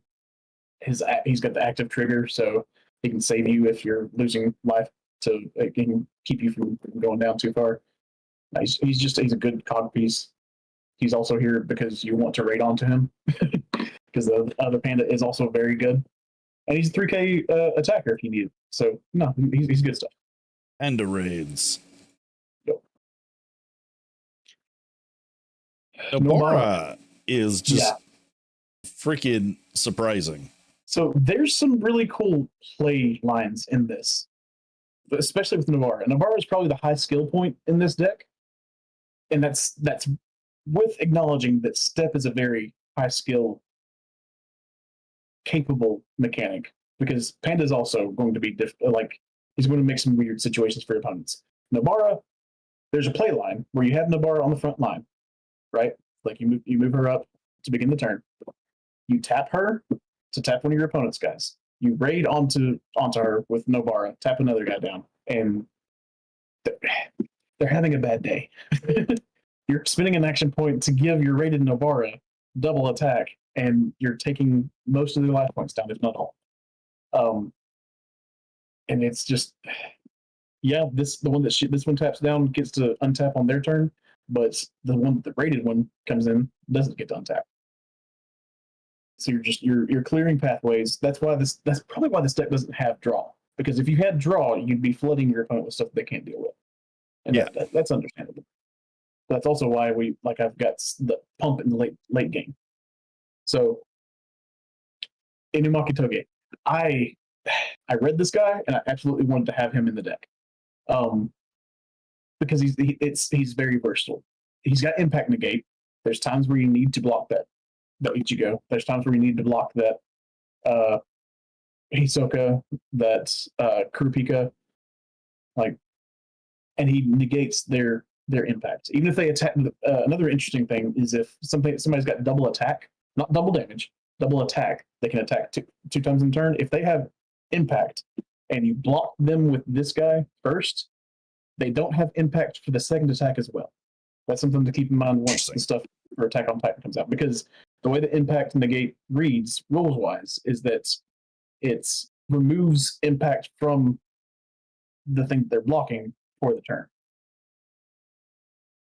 I give you crap for boost because boost is just always temporary boost is just always bad, right? I understand this guy a lot more, especially with the way the game plays, because really this guy can just sit on the back line and pump 4 characters. Yeah. And you've already got a 5K in the deck.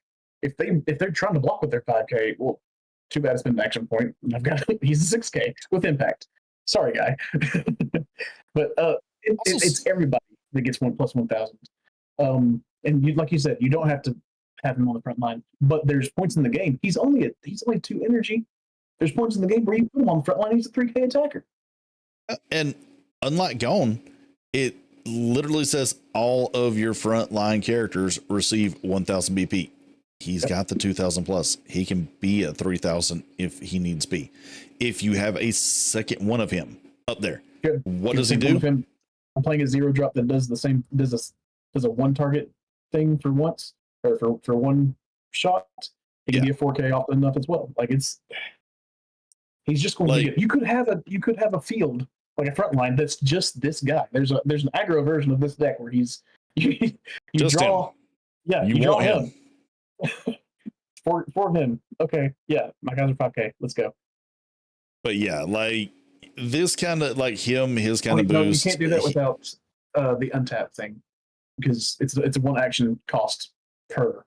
But I mean, I don't care. We can figure out ways to get more attacks. Vanilla Nobara, Step Panda. Panda's just all step. He's stepping over you.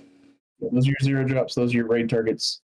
This girl, she's interesting in so much that when you play her, you can pump somebody. So she's a 0-drop early game that gives you an energy. She gets you to your 1 and 2 drops. But late game, if you draw her, she's not a dead draw, right?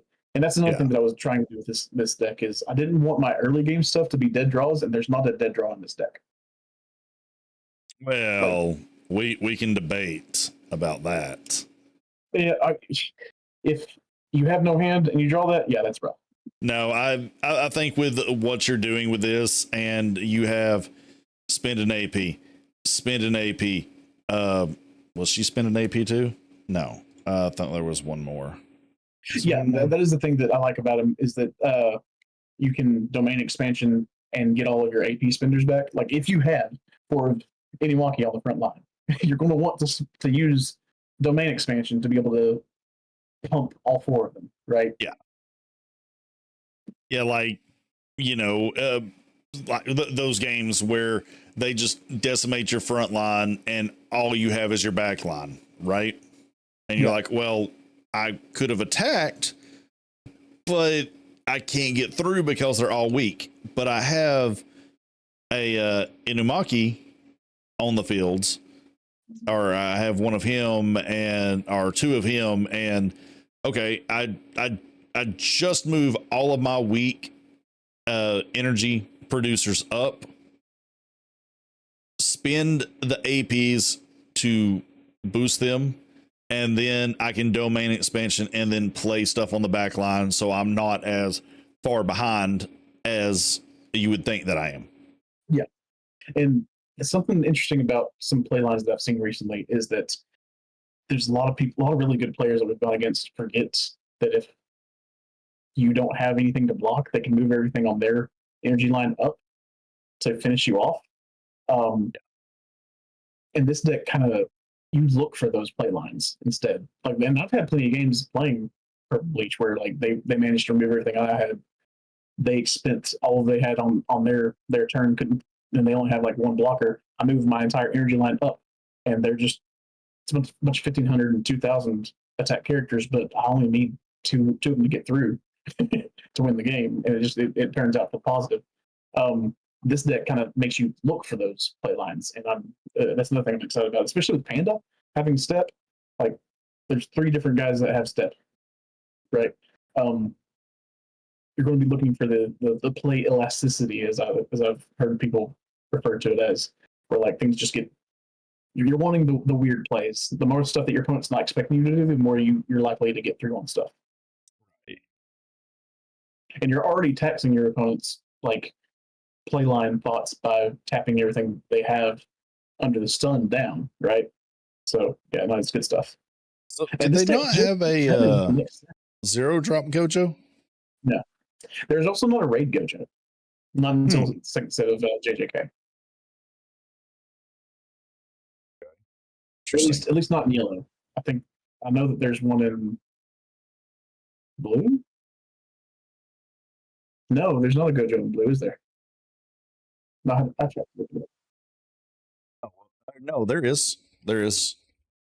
Yeah, that's the one that comes back to your hand after you've played them, right? I think it's a 0-drop. No, I mean like I'm talking about a raid Gojo. Like there's not. I think there's only one raid. Yeah.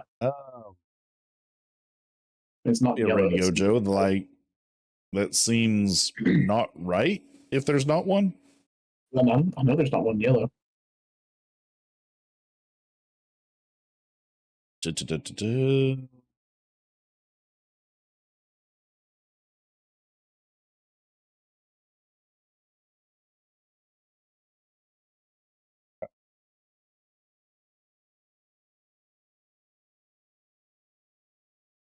There's your blues. Top end of blue was Nanami. Nanami. Nanami's got a raid. Yeah. Superman does too. But yeah, I'm not sure that there's a raid Gojo in the first set. Toto and Goto. Oh, and no, he's not gonna be here because purple was the curses. Purple's curses in Kyoto. And the Kyoto school, yeah. Yeah. Yeah, so weird. No raid Gojo. That's fine. There's not a raid. These action points. There's not a raid Hisoka either, which I mean I get it, it's fine. What's that? I think So that's the second set stuff. That's where your raid Gojo might come from. I'm excited for second set JJK because it. Now we're getting ahead of ourselves, but there's some good stuff in like Toji. it's his second set because this is from season 2. Yeah, I'm still You get listening to some raid Gojo. good yellow stuff. Yeah, no, for absolutely. Oh, that Sukuna looks sick. Yeah, he does. More Nanami. Yes. Freaking man crush for the show, I swear. Oh, that's right. You get red. Ah. Yeah. They didn't even do Gojo's blue attack, did they? It's in the second set, and it's, if I remember right, it's pretty dang good. It's either second or third set. Because I know there are 3 JJK sets. His APs look so good. Yeah, I want that one. This one, Yeah, yep. For some reason, like that's my ending. I like that ending. I like that card. look at these. Like, Yeah, that's could you fantastic. think just playing like a straight up Gojo deck and then having these 3 as your action points? Hey, there's the Gojo that we got. The extra Gojo. This one, Yeah. blue or purple characters, you can reduce this character's energy by 1. I think that's the one that we're getting in the winners packs. Not the winners packs, just the participation packs. Yeah, I can't wait to see this month's participation packs. Are they different each month? They should be. I don't know why Oh, they nice. wouldn't. Yeah, it doesn't look like there's a raid Gojo ever. Missed opportunities. I don't know because like I kind of don't want, like I like that 6-drop Gojo, and I like that he's not a raid target either or a raid guy either. Have you done test hands with this yet? Yeah.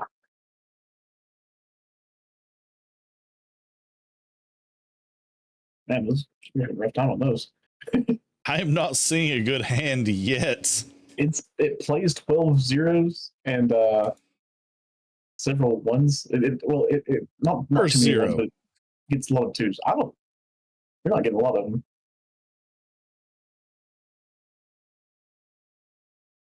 I don't like the high end stuff. The deck's got a lot of 4s, but its intent is to jump from effectively 2 to 4. First freaking hand to have more than 1 0. There's 4 of them. It's not the kind of hand you want either. No, I did 5 or 6 quick draws, and oh yeah, no, that one works out. You might kill your opponent by like turn 4 on it. But yeah, no, I did like 5 hands, and like every single one of them pretty easy into the 4 drops. Yeah, I mean, you should be getting them. I mean, 4, 8, 12. Yeah, and it does skip from 0 to 2, and then from 2 to 4. I do notice that. I mean, it'll have to be like with anything, so what? I was gonna say if you drop anything, it's probably the it might be the panda package. Although I don't really want to do that. I mean, it depends. I think because I would say it would be rough to drop the panda package because if you don't have the pandas, you're not getting to your 6 to play the Gojo. Yeah, it gets rough. Like there would almost be no way because even right now you have to have 2 of these on your back line and one energy producer at minimum to get to 6. Yeah. And I don't know. Like I haven't looked too deep into the yellow stuff, but that to me that seems rough, especially if you're you're thinking of Panda as an attacker. In all honesty, he seems to be more like, no, he's just going to be that energy producer. It's for me. It's more that he's flexible. You can attack with him until you get that Gojo that you want to play, and then you step into the back line to provide the extra energy. Yeah.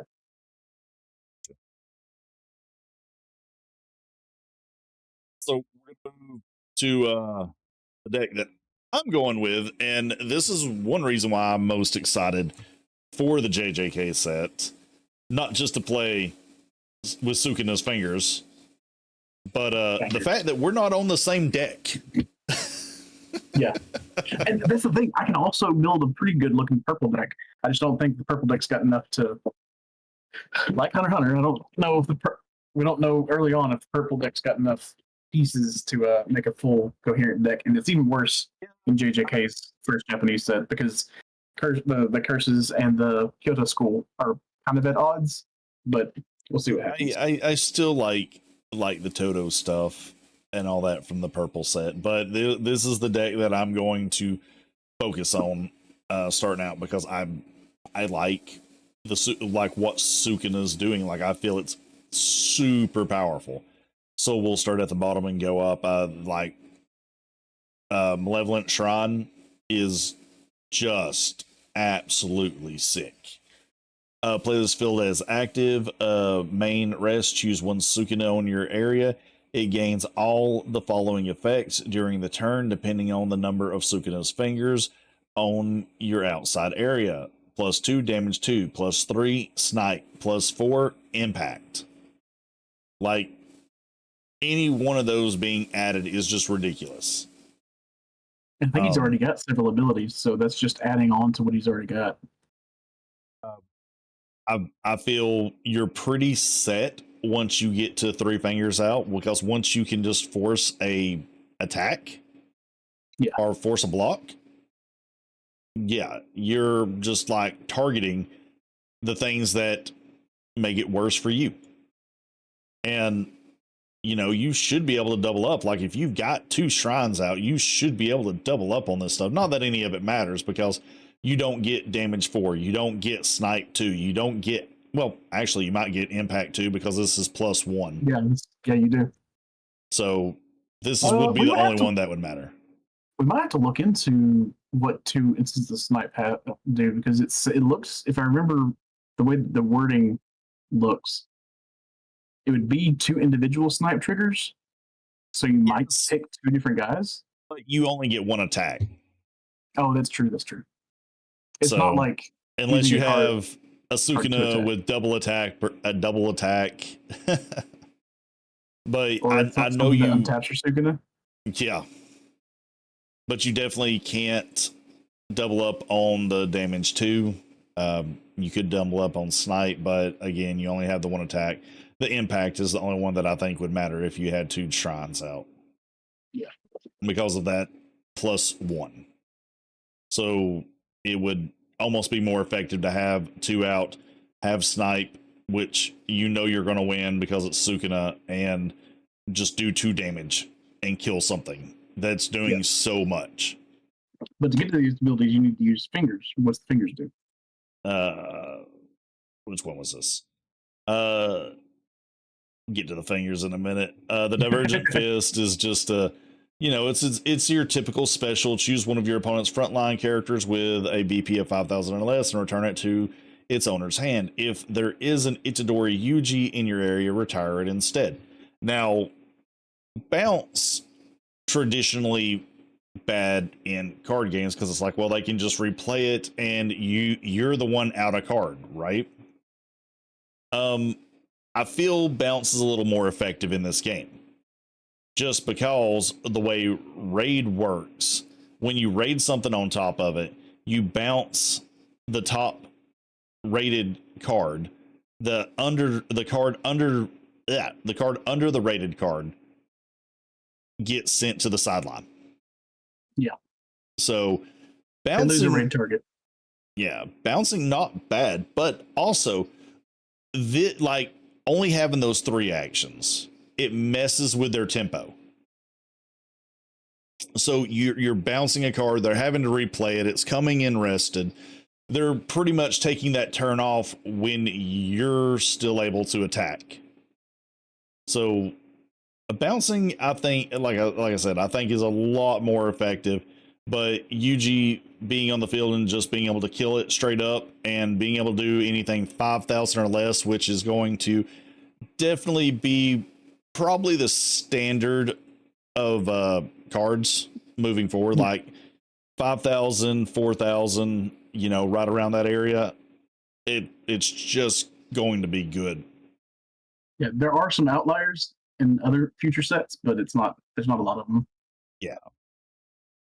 And then you got the typical domain expansion, AP standards, which I guess we can kind of get into that. I do feel this is, it's like a 50-50. Like, you really need to look at your deck to see if you need this type of card. Otherwise, like, if you're looking to play a lot of stuff, or if your deck has a lot of 2 action costing cards, yes, I think you add this. So or AP usage cards, like on field AP usage stuff. Yeah, that's a one I gotta add to my repertoire for what you're looking to do with this.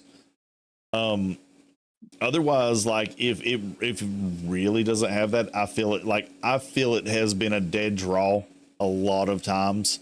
Like, I get it, and I'm stuck with like, I'll play the 2 cards that I normally need to play, and then I'm done. And then I have 1 AP that I don't play. I have this in my hand. It's doing nothing for me.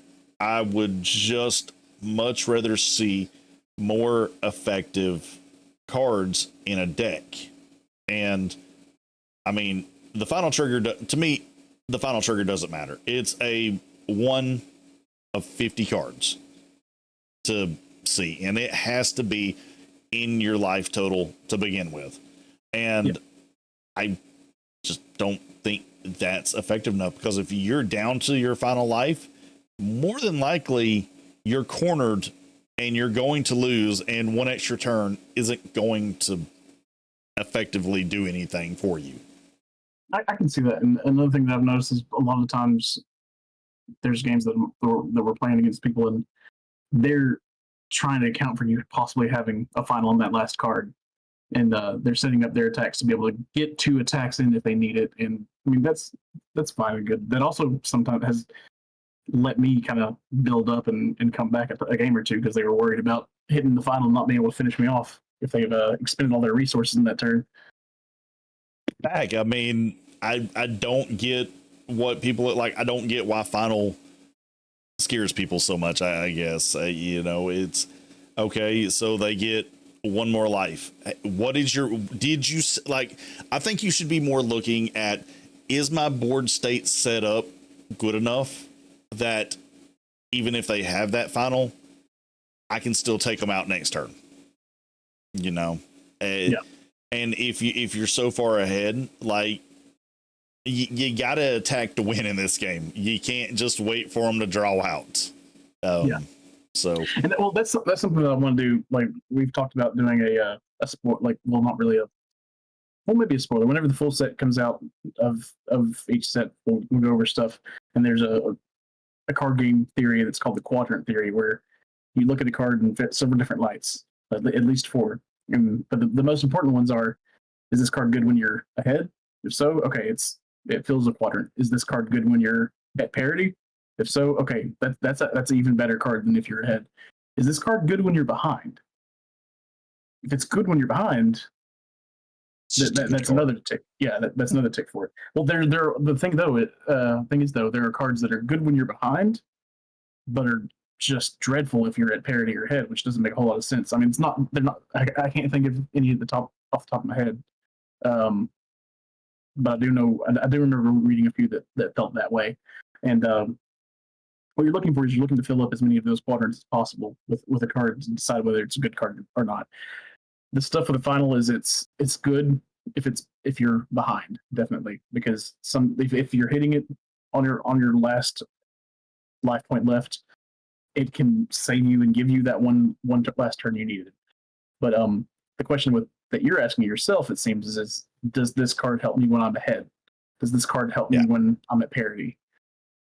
Yeah. Playing this card out of hand, does it help me when I'm behind? Yeah, I think I think the effect on it is much stronger to play it than it being in your life, because if it's in your life anywhere other than being the last card that they hit, it is just basically a blank piece of cardboard that goes to your grave, and it did nothing for you. You might as well have been playing a card down in your deck, and God forbid you've got two of them in the middle of your life. You basically just started the game with 48 cards. And I know to some people that would be like, well, it wasn't any of my good stuff. There are trigger abilities. So even though I also don't look for every trigger ability, because you can't play a card, you can't play every card in your deck with a trigger ability, because you have to have those vanilla 0 drops that a lot of the times have nothing on them. I think the deck that I submitted, all the 0 drops had something on them. I don't know if there was a card in the. I think the field card didn't have a trigger, but I think I packed triggers into that deck. But yeah, you don't always get effective triggers, though. Yeah. And but I mean, I would try for them. Yeah, it's just like, to me, it feels bad when it's in my life, and it feels bad when I can play it. So, and I know that sounds like, well, why is it in here? I'll tell you why it's in here. It's because of Action 2 characters, like the Sukuna. You've got a lot of them. Yeah. You're having some rough turns sometimes. So I'm not exactly willing to take a turn off to play a single character, because I would rather be playing more. Now, I put them in there because that's a kind of standard I've set for a deck, that if there's enough Action 2 characters in a deck, I'll put them in there and I'll try them out. But a lot of the times for me right now in my head, these are going to be the first cuts if I feel the deck's not running the way that I want it to go.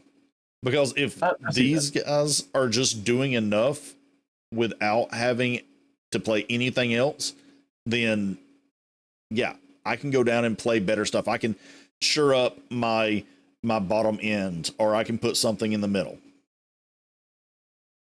So, but yeah, that's where I'm at with AP standing as a card. And I know it's kind of a weird thing, because that seems to be like, well, you're taking one of the 4 triggers that you're restricted to out, and you're taking a standard card that everyone puts in a deck out.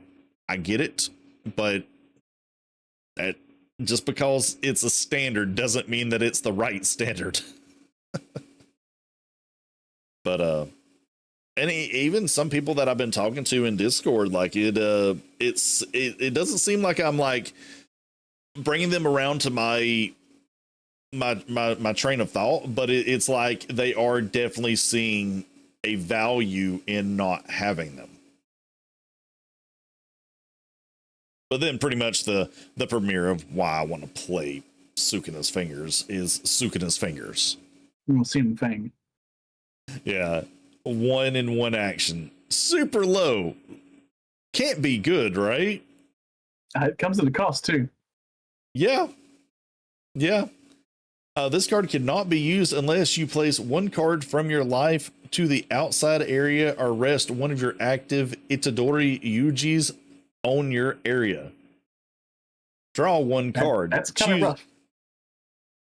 Choose up to 1 of your AP cards and set it to active.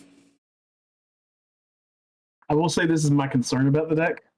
I find cantrips like this interesting. Yep. I'm worried about it being fiddly widdly.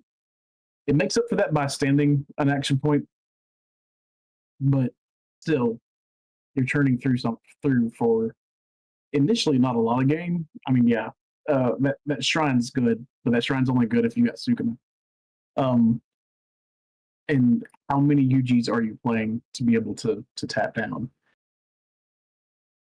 But at the same time, you are drawing a card. You're shrinking the size of your deck by 4 if you get all of these.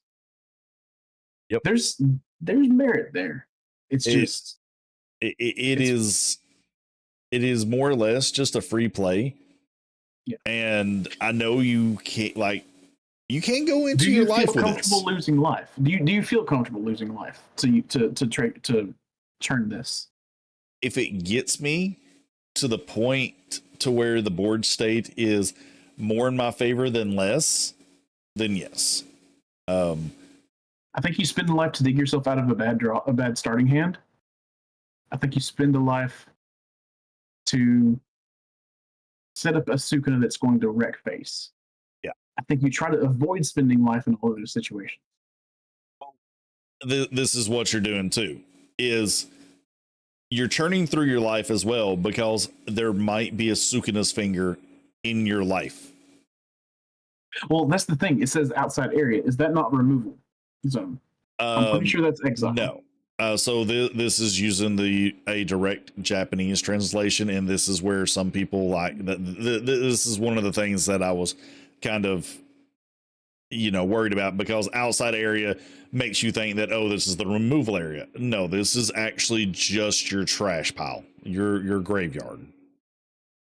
I forget. I think there might actually be a card in here that actually says your removal area. But yes, outside area is just your graveyard.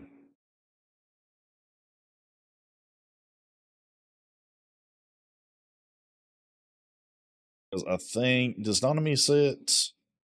Yeah. Okay, so Nanami says it as well. He says outside area. If you have 15 or less cards in your deck, this character gains impact 1 on play. You may place 7 cards from your outside area to the removal area, to the remove area. If you did, draw 3 cards. Okay. So outside is your trash, and they have the way they specified in Japan is remove area. Okay. So yeah, you're just trashing it to the trash. Exiling it. I was concerned that you were exiling your life points and not getting any kind of a trigger off of them if they had a trigger. No. I think, actually, yeah, you might. Fingers? So what? Haven't we received the Sukuna fingers in English? Hang on, I'm having issues with my mouse at the moment, or else I would pull up the. May have. I'm not 100%. But no, I don't know what we have. Okay, no. But this is the big Sukuna. This is the one that I want to play. This is the one that I want to see. Most of the time. Just like Gojo. 6 calls, 2 action, no raid.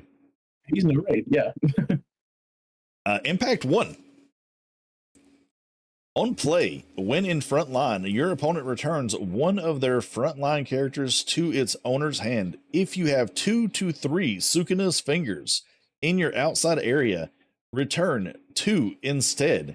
If you have 4 fingers in your outside area, return 3. Just say goodbye to your front line. So Shrine, does Shrine tell your Sukuna to stand up?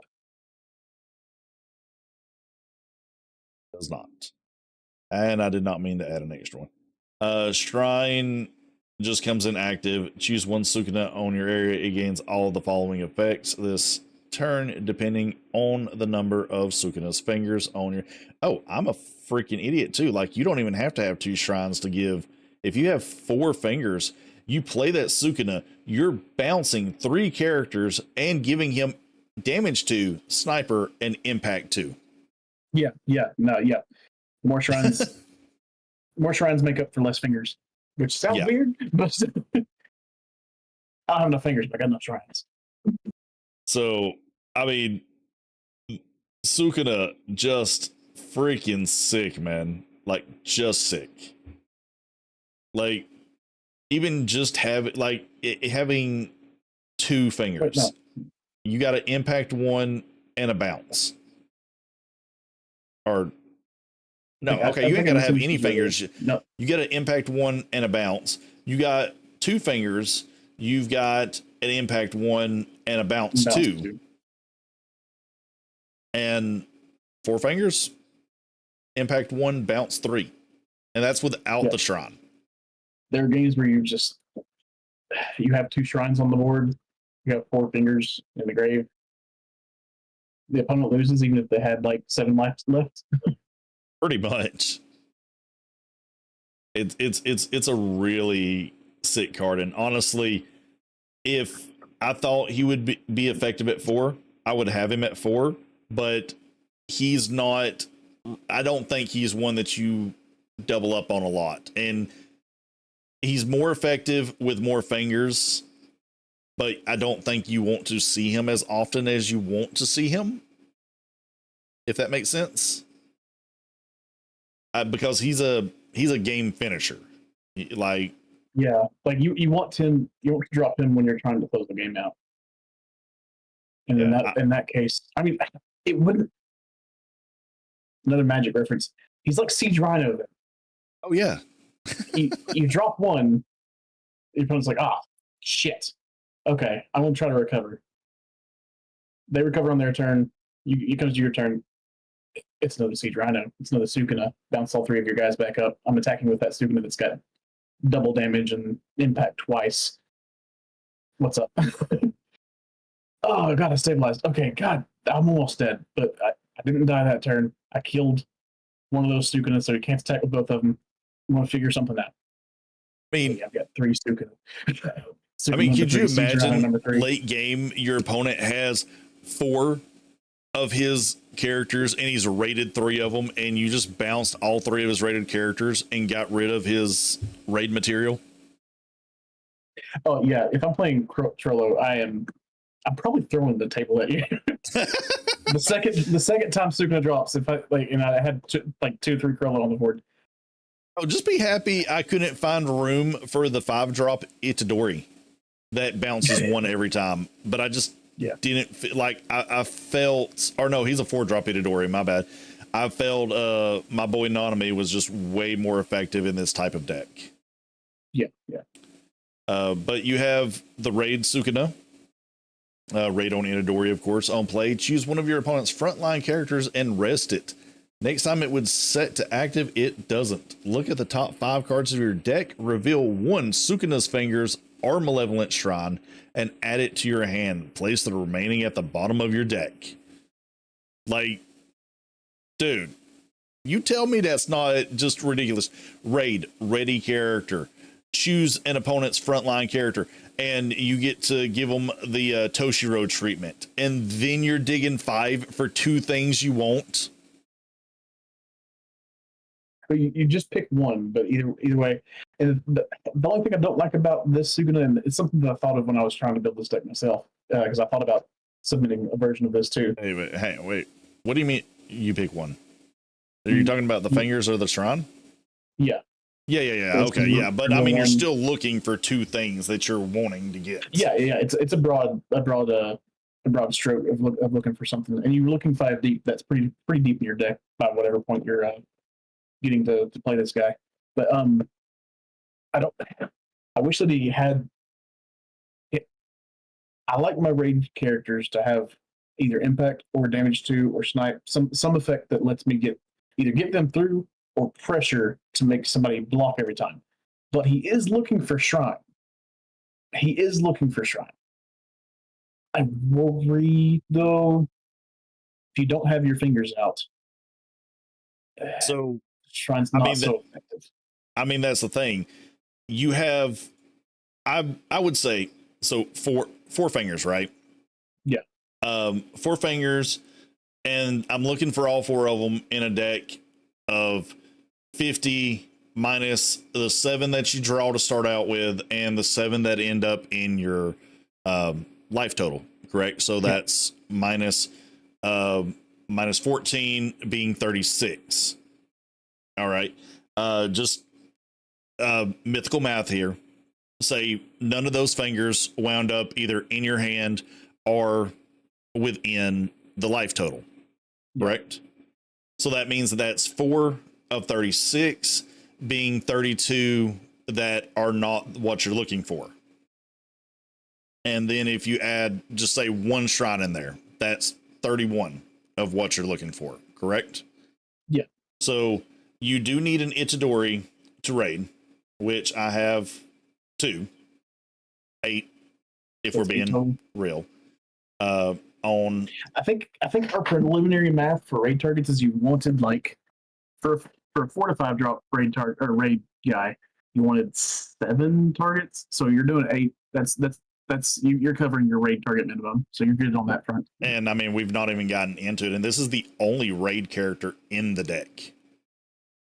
But so the likelihood of getting to a finger out of 31 cards being one of the cards that I'm looking for, right? Well, the thing is, you're going to need to get through 2 fingers to get an effect from Shrine, though, right? 2 fingers. Yeah, okay. Yeah, you got to have 2 or more to get damage to. It's definitely strong. Yeah, the like cases you're where you still don't looking. get what you need, there's not going to be a lot of them. Because right, another and thing this is draw. This right? is just him. Like, this is just him looking 5, right? Yeah.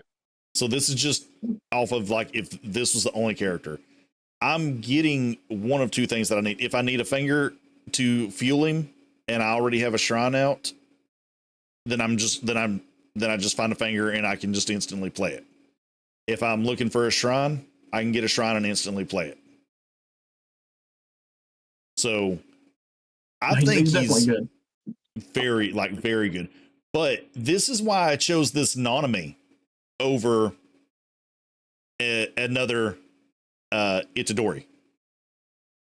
He's 4 and 2. If you have 15 or less cards in your deck, this card gains impact 1. So he's That's a 4,000 character, and he becomes effective late game with impact. So I don't have to get that, but very good. But on play, I may remove up to 7 cards in my trash, just cards that I don't need. Don't make one of them your fingers. Don't make one of them the fingers, no. But I get a draw 3 off of him. No, yeah. That's something I was talking about. This deck, if you had any of the pieces of the fight you did, this deck draws a lot of cards. Yeah. And so you're not going to have a whole lot of situations where you don't have the fingers or the shrines that you need. Yeah. So I mean, this is a draw 1. This is a draw 1 getting me to my fingers. This is a draw 3 getting me to my fingers. The and then Rain Sukuna is look 5 to pick up 1, which is effectively a draw 5. Yeah. 1 and 3/4. Yeah. And Maki. This is a really strong Maki. The only reason I didn't put more is because she might be someone that I add more to if I feel that the AP cards are not doing enough for me in this deck, because I do like what she does. I tried to add some stuff to make her a little more powerful, but it's I'm just looking for her own play effect. Yeah.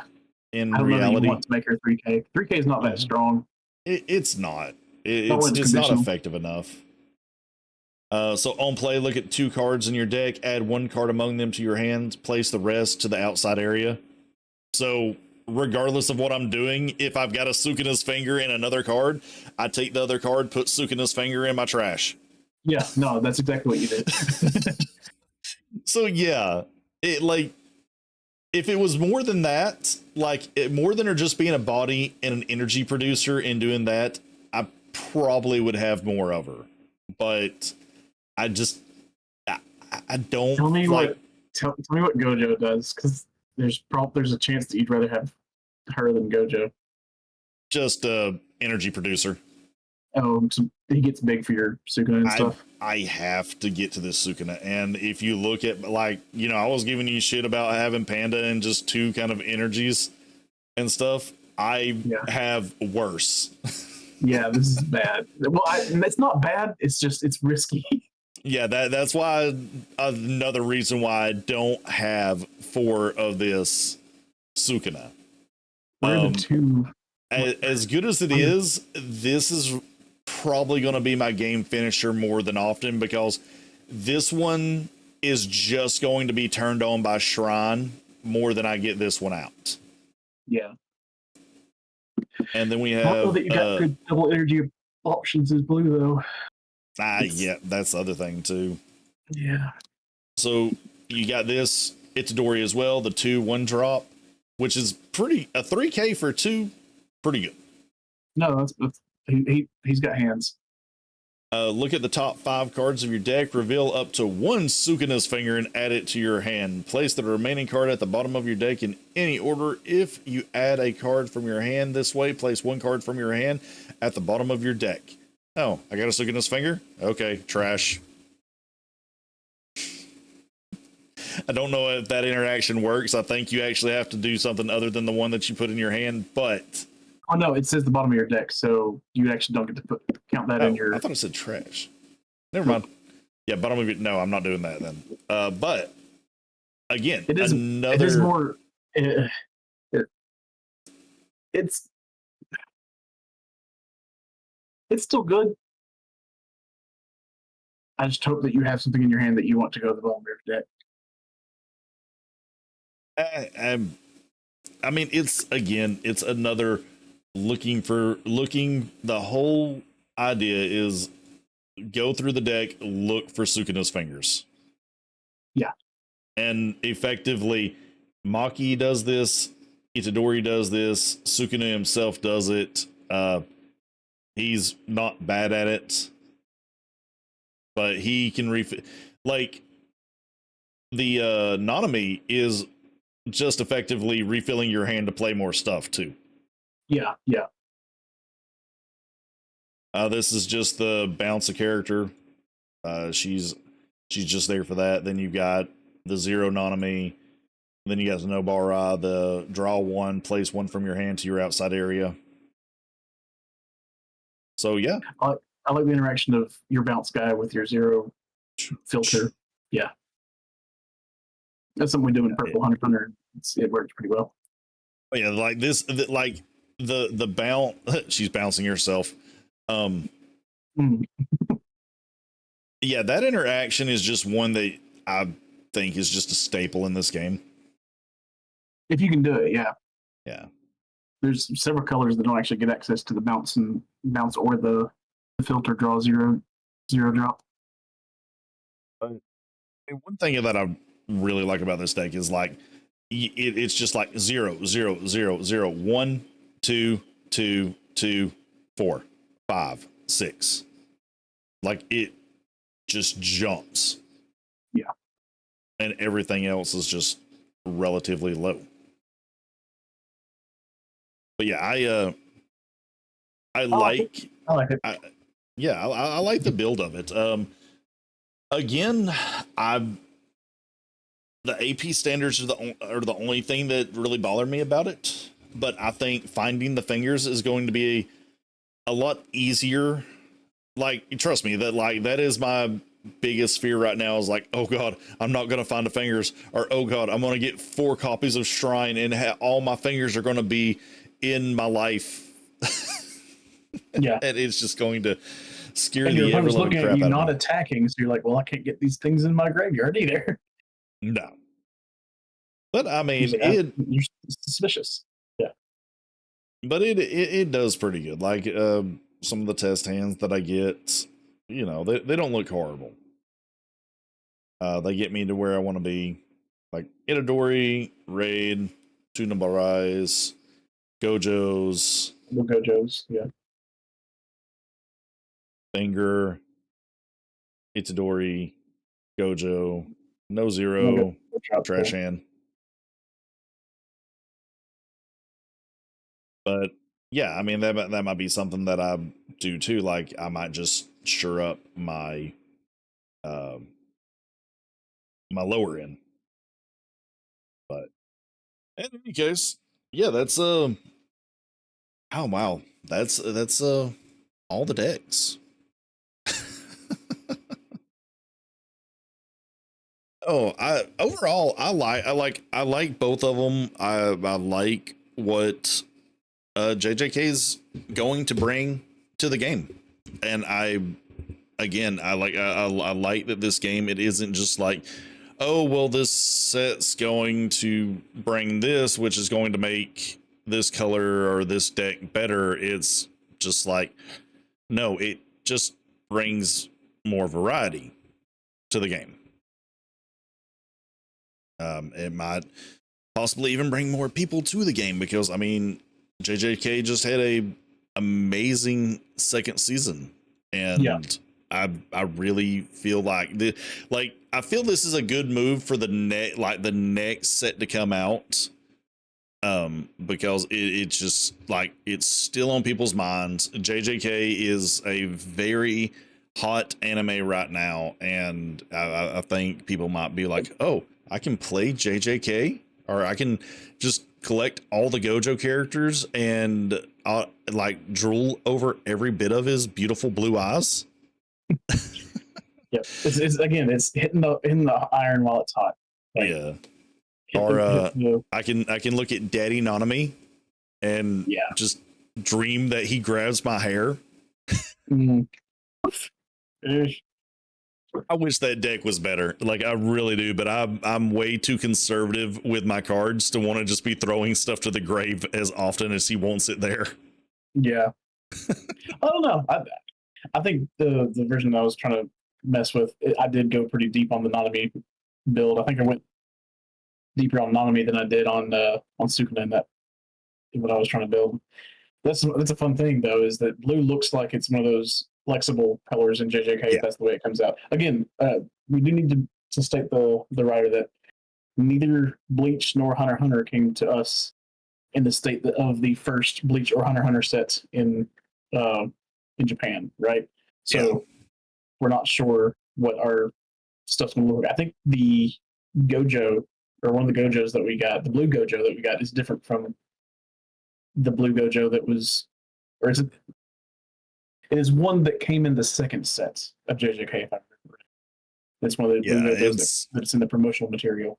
It definitely is something to note that we are not getting the sets in the state that they were initially released in, which I have hard times finding the differences until the sets come out, and I'm actually talking to people that played the Japanese set. Most of what it does, it just makes preview times harder for us. I mean, we can do something like this, and that, like, okay, well, we've got an idea for what it might be like. Let's kind of give a sneak peek. It could be fun that way. Dream state, or the dream deck. Yeah. Oh, I would love for them to come out with a full bit of the Shikigami parts for purple JJK, because Megami is fantastic, but only fantastic if you have a lot of the Shikigamis, right? Yeah. And same thing, and also if you just get to play with Toji, not Toji.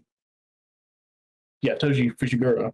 If Toji Fushiguro comes out in the set, he's going to blow a lot of stuff away.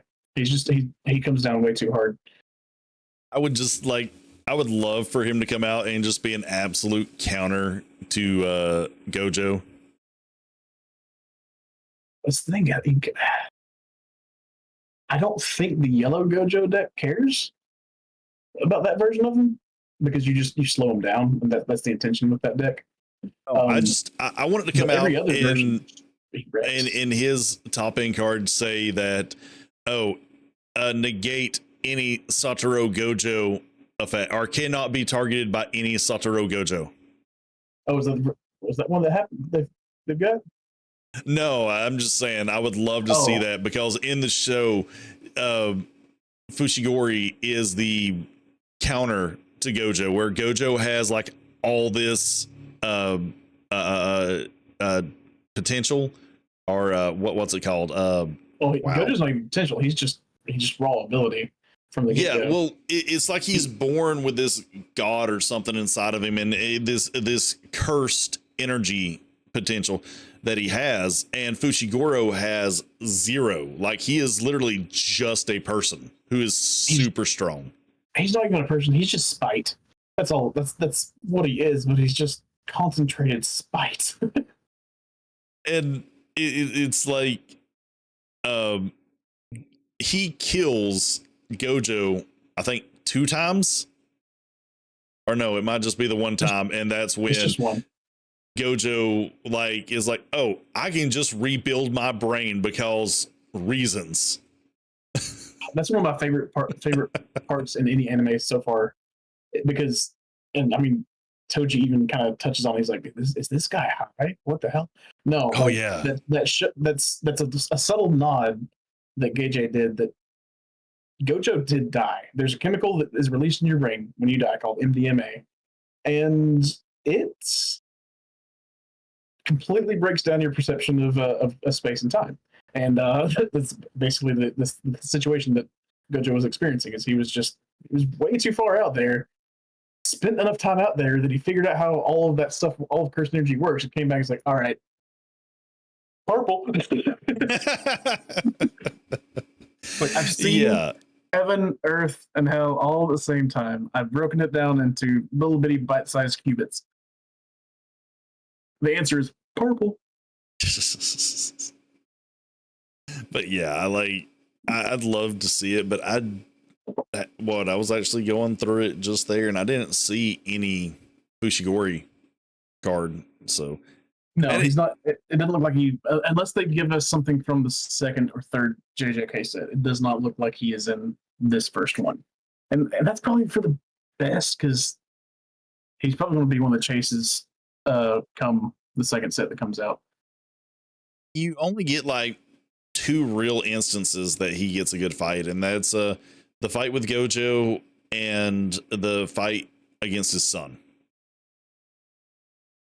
I don't know. I kind of really like his fight against Ghetto, where he just laughs at a cursed consumer, and then he just does the worst to Dagon, who's the embryo curses. What are they called? Disaster curses. He is a disaster curse, but he's also a cursed womb. That's what it is. He's the cursed wombs. Okay. The cursed wombs get to store more of the malice and stuff in them over time, and so effectively, Dagon's supposed to be the most ridiculous disaster curse out of the group, and Toji does what he does. Makes him look silly. There's so many good moments in season 2 of JJK that I can't wait to see more of it and what they use, especially some of the Sukuna stuff. And then you have Fushigori releasing Maharaga. I think that's going to be the apex of the of a Fushigori deck, is when they release Maharaga, which is one of his Shinigami, and that's just going to be his top end. Like, I don't think they put out a set that has Maharaga in it yet. oh, Let me look. Pretty sure they don't. that's disappointing. No, like that just means that we can expect another one to come out, like a fourth one to come out. Yeah, like, And isn't that something cool that, like, with this game, it's like, just because you get one set and you don't get to see something in it doesn't mean that that's the end of the set. It just means that you have to wait for it to come out. And you could literally just have, like, if you just wanted to focus on JJK and you said, what, JJK has like 3 or 4 volumes of it? Yeah. Like, you could sit down with a group of friends one night, collect all the JJK stuff, sit down with a group of friends, sit it in front of them, say, okay, guys, we're doing a JJK block. Let's go. And you know somebody's going to be like, I just want to make a season 1 deck. I want to make this deck. Yeah. Oh, no, I was mixed up. Purple is not Shikigami. Purple is Cursed Spirits and Kyoto School. What was... Blue, I think? Maybe? It was yellow. Yeah. Okay, that was the other color other part I was mixing through. Purple or yellow is Gojo and or Shikigami. So let's narrow our thing down. I'm not still giving me fits.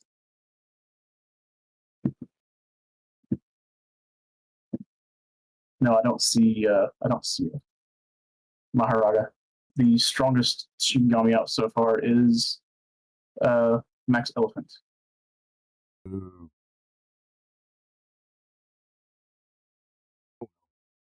Maybe it'll come out eventually. I mean, we still got at least 2 more seasons of JJK. Although, from what I understand, like, well, I mean, hell, they could 3. even bring in the movie stuff. Yeah.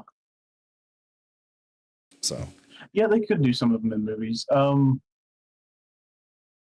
fully expect them to do the Sukuna Gojo battle in the movie. Like without a doubt, that's got it. Like I'm pretty certain they'll do that one in the movie, and it will hurt so many people. oh, dude, the Demon Slayer set, like, they pretty much have so much to pull from at this point. Yeah. And the Mugen Train stuff, and I wish to God they would do this, but they're not gonna do it. They're gonna show the scene, but they're not gonna call it the flaming donut. Oh.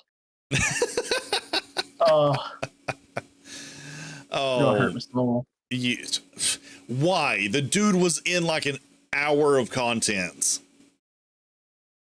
I will never understand how people got so attached to him in like an hour and a half.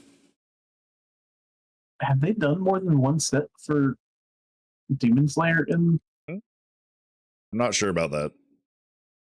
I'm not seeing anything but Demon Slayer 1.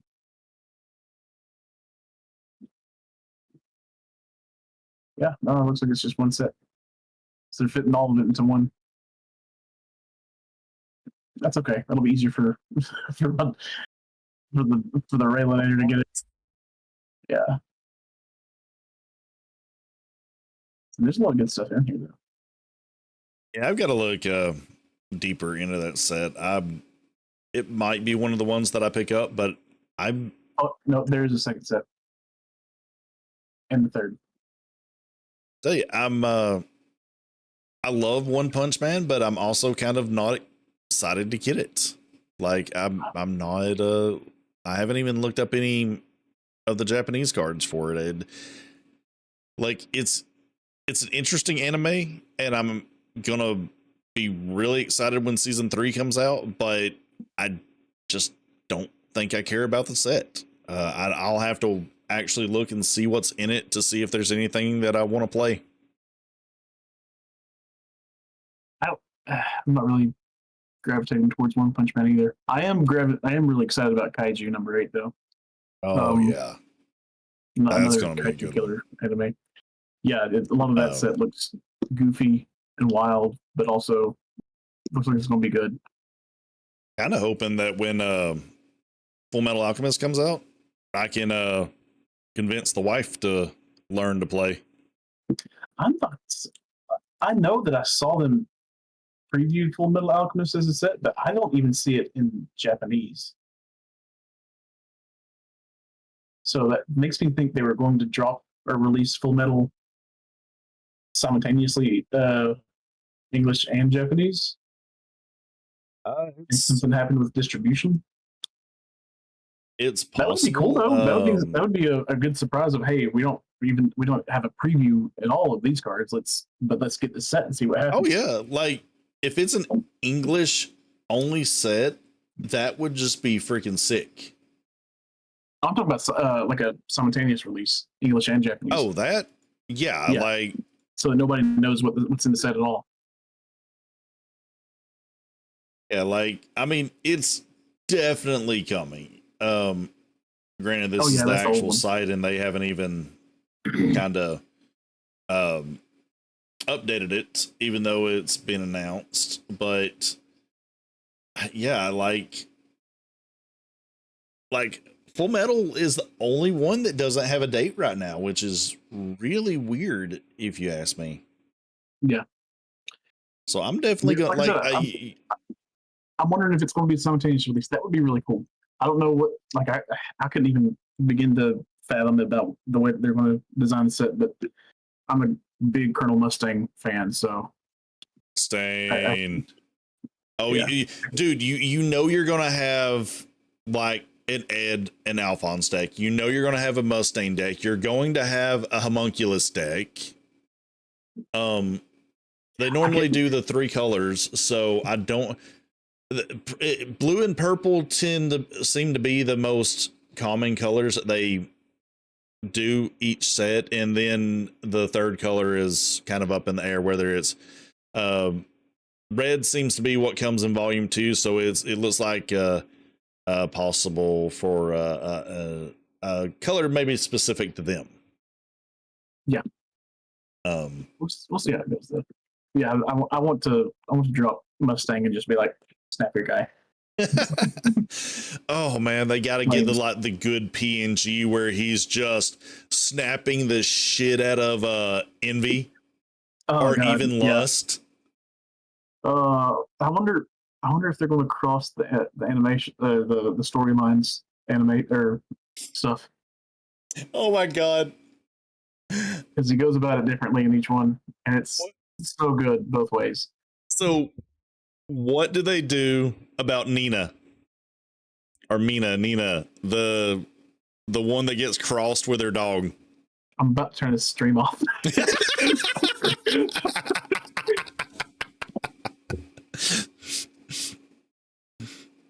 I'm just saying, what do they gotta have it? It's gonna be there, and I'm gonna say I want a card called Unlawful Alchemy, and it's got a picture of Nina and the dog together, and it's.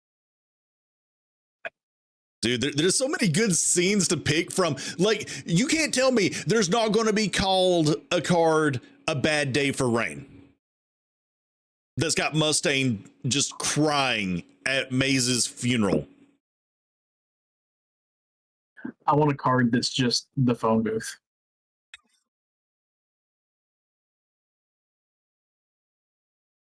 Damn it. The phone booth, like if you have to, like if it's got to be one of your special cards, the alt art is the inside of the phone booth with the phone, the handheld part hanging down, not on the thing. So if you know, you know, and if you know, you're crying. Or because so at the end of that, there's a bloodstained photo of Hughes and his family, and a card just called Family Photo. I want to know. I want to. I might design my own Full Metal set just to see what I can, what blasphemy I can come up with. There's so many good ones. Human transmutation. I mean, the AP standing card is definitely going to be Transmutation Circle because that just kind of is universal. No, yeah. You got to have Itchball and War cards. That might be an entire color Scars deck too. Yeah. Yeah. Where it like just destroys everything. I think you have a deck that runs Scar with the Alkahestry folks. Yeah. They might not be powerful, but they stand Scar several times in one turn, and he's got like double attack, double damage, or something like that. No, there's design potential there, and I'm excited. Then you got what was it? Ed and Alphonse, teacher's husband, and oh my god, what was his name? The dude that does the lightning, what I can't Armstrong. Colonel Armstrong. Yeah. And they're just shaking hands, and it's like, yep. Embodiment of perfection. That's what the card's name needs to be. Yes. 100% yes to that. There's so many good things, like so many good scenes that, like, Full Metal Alchemist, as good as it was a very memeable anime. And I'm not even thinking of like, oh, okay, so this doesn't actually say Brotherhood, but it's got to be Brotherhood because it's got the image. Is that a Brotherhood image though? I don't think that's a Brotherhood image. I think that looks like it's the old animation. I wouldn't think they'd go the old way because Brotherhood was just so much more successful. Was it? I don't know. I don't know viewer counts. I just know Brotherhood is the one that has been like, so Brotherhood has been the number one anime on Mal, the biggest anime ranking site that there is, and it's been at the top basically since its inception, almost 10 years ago, 8 years, 11, 12. I remember seeing the same thing for original Full Metal Alchemist, though. Even after it split off, and after it split off and finished for 3 years before Brotherhood even came out, it was still in the top 5. It might have been, but it's kind of universally agreed upon that Brotherhood was just done better, because there's a point in Full Metal that they diverge from the manga greatly. In Full Metal, our Brotherhood is a much more faithful adaptation. And that's what people like about it. But it has just recently been dethroned as the number one anime by Frieren Beyond Journey's End, which I would love to see in this as well. Yeah, like it's been almost a full year now since it's been knocked off of its pedestal. And, you know, I completely agree with it. I watched Frieren as it was coming out. I kind of got annoyed in the second half of it because it stopped being the show that I was liking and went to this kind of magician's tournament arc. And I was like, I really was liking the story. Why did you just stop and just show me pretty light stuff? Because sometimes you just need to rave. It's still good. Like, I to me, I would applaud Full Metal for not doing any kind of tournament arc thing, but there was still fun to be had watching Frieren in its tournament arc. It just lacked, and it wasn't not important to the story, and it still had story in it, but Frieren, you watch, you're along for the ride and you're there for the journey. However long it takes you to get there, that's how long it takes you to get you there. That is something I enjoyed about it. It was a very easy watch anime. I don't know that I've finished it yet, but I've watched a good bit of it, and it felt good to watch. Yeah, one thing that's really cool about it, like if you think about it, Frieren, who is this elf who has lived for a very long time, and she's kind of watched the world pass by her. I'm almost sure this was not the intent when it was an anime, but you skip so many years in between episodes at times that it's almost like you are Frieren, and this is how she is seeing her life pass her by. I did notice that. That was a really good touch, because a lot of media that has elves in it, the elf isn't the point of view in the story, because it's a really hard thing to convey. And that was really interesting how I kept seeing things. I was like, wait, what happened? A lot of stuff's happened, right?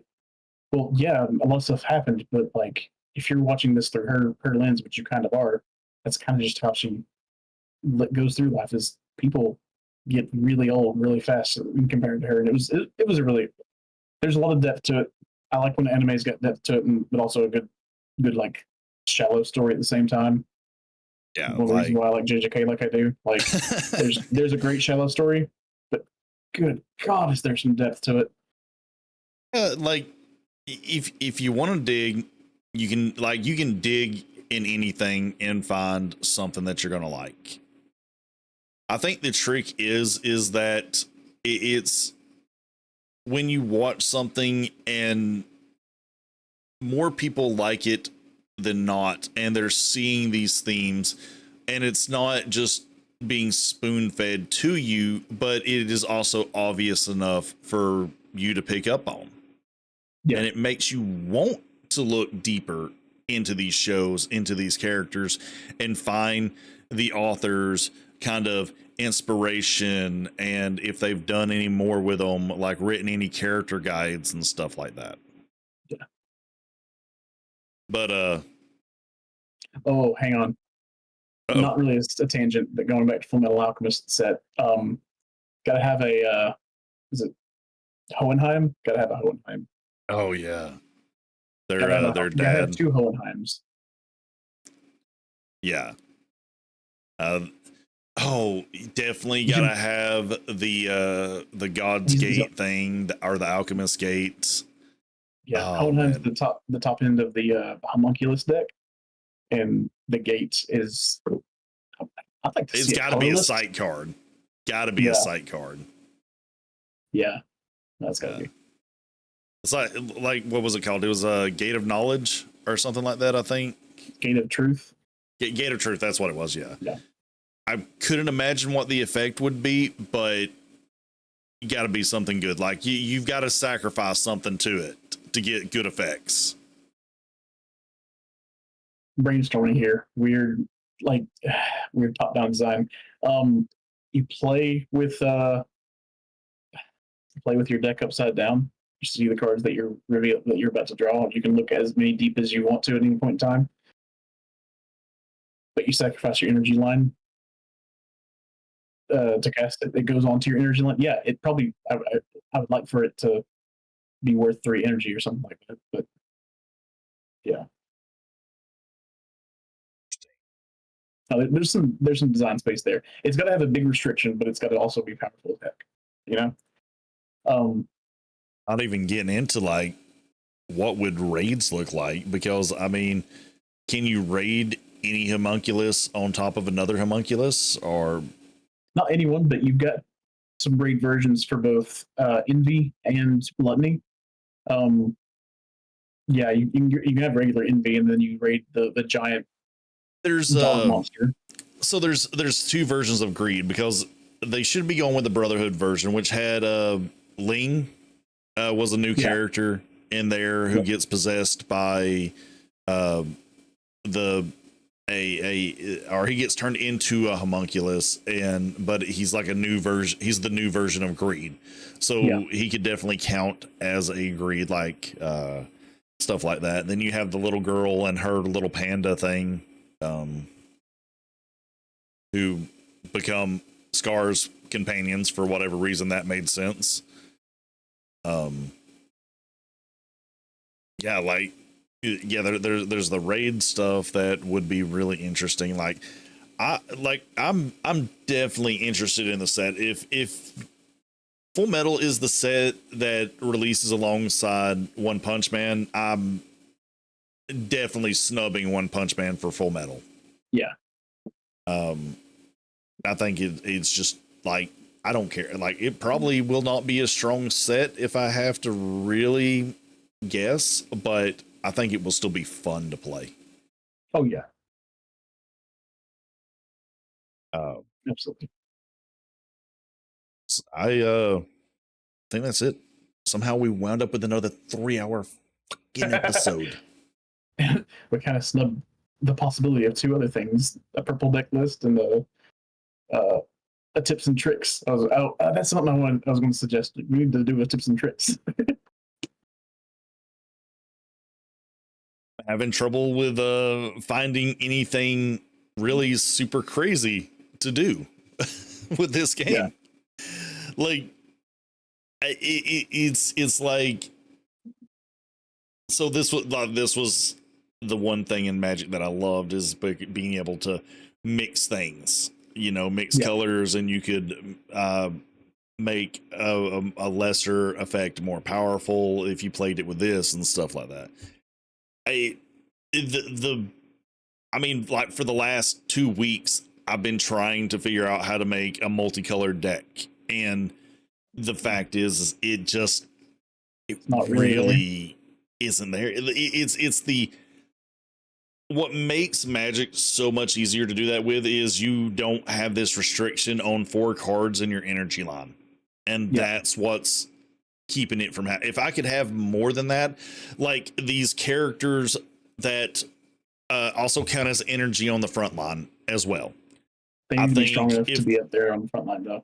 Exactly. It's like you're sacrificing your, like, 2 areas on your front line, and then these characters that even do that, they're not producing enough energy to be able to play anything that is really effective.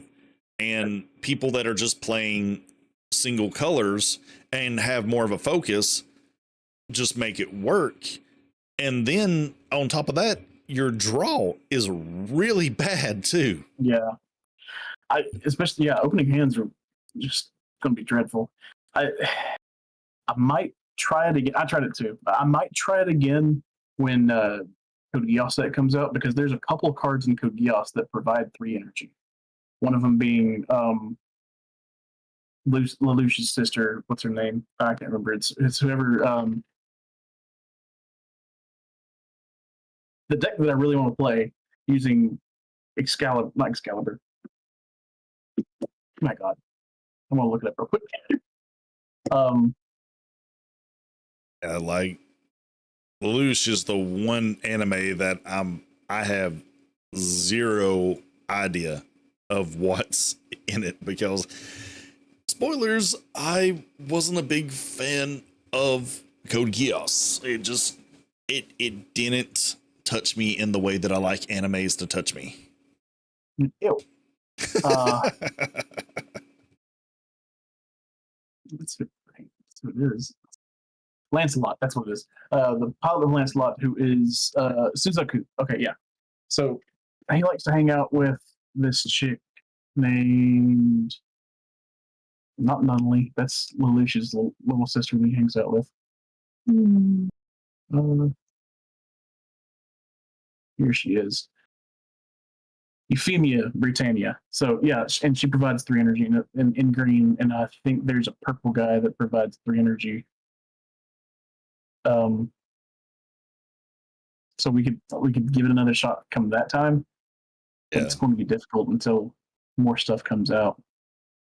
Yeah, like the only things that I can think that could make this possible is if in future sets they decide to do like cards that have a mixture of colors, but that still doesn't really help with it's the energy producers that are the biggest problem. Like you would have to, like, they would have to build a set and have it in mind that, hey, these guys are going to produce a yellow and a purple, or a blue and a green, like stuff like that. I don't know if they even want to go through with that design space, though. I'm the stronger play. That Euphemia Britannia, she's 3 energy for a reason, because Lancelot Air Cavalry is in that set. I'll read off what this card does. Right, Lancelot Air Cavalry. He's got 5,000 for power. His effect: he starts out with damage 2. He's a raid card, but he starts out with damage 2. You may raid him on top of Suzaku to give him impact 1, and on play, choose one of your opponent's characters in the front line with 5,000 BP or lower, and retire it. It's got a raid trigger of if you trigger him off of your life points, you get to raid with him onto a Suzaku on your opponent's turn. So you get to remove one of their guys and stand up with a 5,000 power defender. I'm probably doing that instead of anything multicolored, because you're running multicolors to kind of break color pies and get some stuff done that you couldn't do in another color, but it's like strong. It's like the game doesn't restrict you from doing it, and I almost feel that was a fail-safe they did to kind of future-proof themselves for future design if they did decide to do something like that. Yeah, but you don't want to paint yourself into a corner.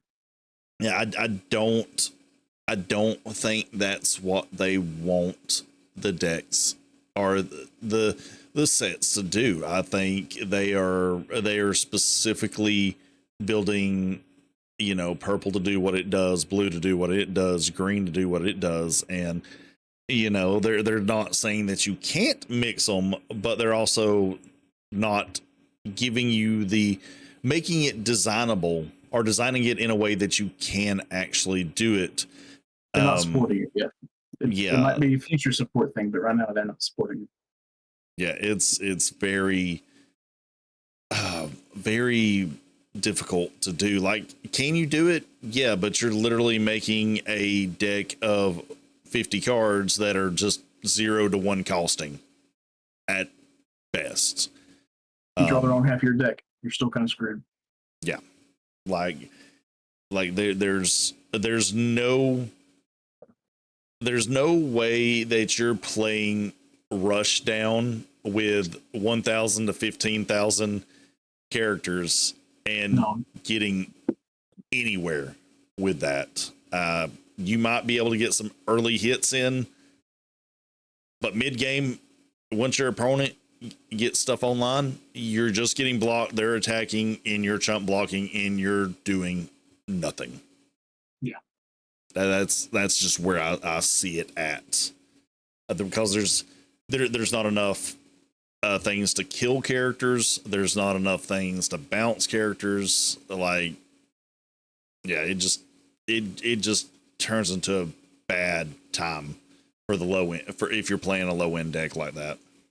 Yeah. So, but with that, I think we're done. All right. It's good talking to you. Oh God, yeah, always, man. I'll be on after release of JJK Yeah, for another probably 3 hour long. let me see where that's just standard for us right now. Yeah, we'll be in December, so go ahead and say, guys, have a happy Thanksgiving for those that celebrate it. Actually, yeah, we'll at least have so the first week of, or the first weekend in December. Why did that do that? I did not want my clock to go up. The first weekend of December is the 7th. So yeah, we should at least have 1 to 2 Friday nights in with JJK by the next stream, and have a decent idea to see if we if our preliminary deck construction was worth a damn. Yeah. Well, things can and will change once we get the full Definitely, set list. like getting it in the hands, looking at the set list, talking with people, seeing what people are playing, seeing how it interacts with. I think that's the biggest thing, is seeing how it interacts with Bleach and Hunter x Hunter, and seeing like if it really works out, if people find a new way to run Toshiro, or a new way to run Purple Bleach. Yeah, I think that I think it'll be interesting. Like, is again, like, just with each set, it's going to be interesting each time a new set comes out and you're playing something new, because I think you are just changing your deck up every time something comes out. Yeah. But yeah, I guess first weekend of December 7th. Sounds good to me. What we'll plan. Yeah. If things change, they change. We'll put something on social medias, right? Oh, very lazy about that. Still no Twitters, no Twitters, no Instagram, no Facebook. But yeah, I've reached out to somebody that I know that does Discord stuff, and trying to get them to help me out with a Discord group. Please. Yeah, I am not proficient in that, but we'll. Hey, I figured out Power BI. I figured out Teams for work. I'll figure out Discord. It's just gotta find the right tools and stuff. There's tons of tutorials out there. I'm lazy to do it, and on top of that, actually, I've got my anime stream that I'm doing in the morning. I'm gonna start going back and putting stuff on there again. Okay. Well, if you want to shoot the dumb stuff on on that, let me know. It'd be goofy. Oh, anytime, man. Shoot, anyone I talk to that wants to talk anime has a open invite, pretty much. But yep, stream's ending now.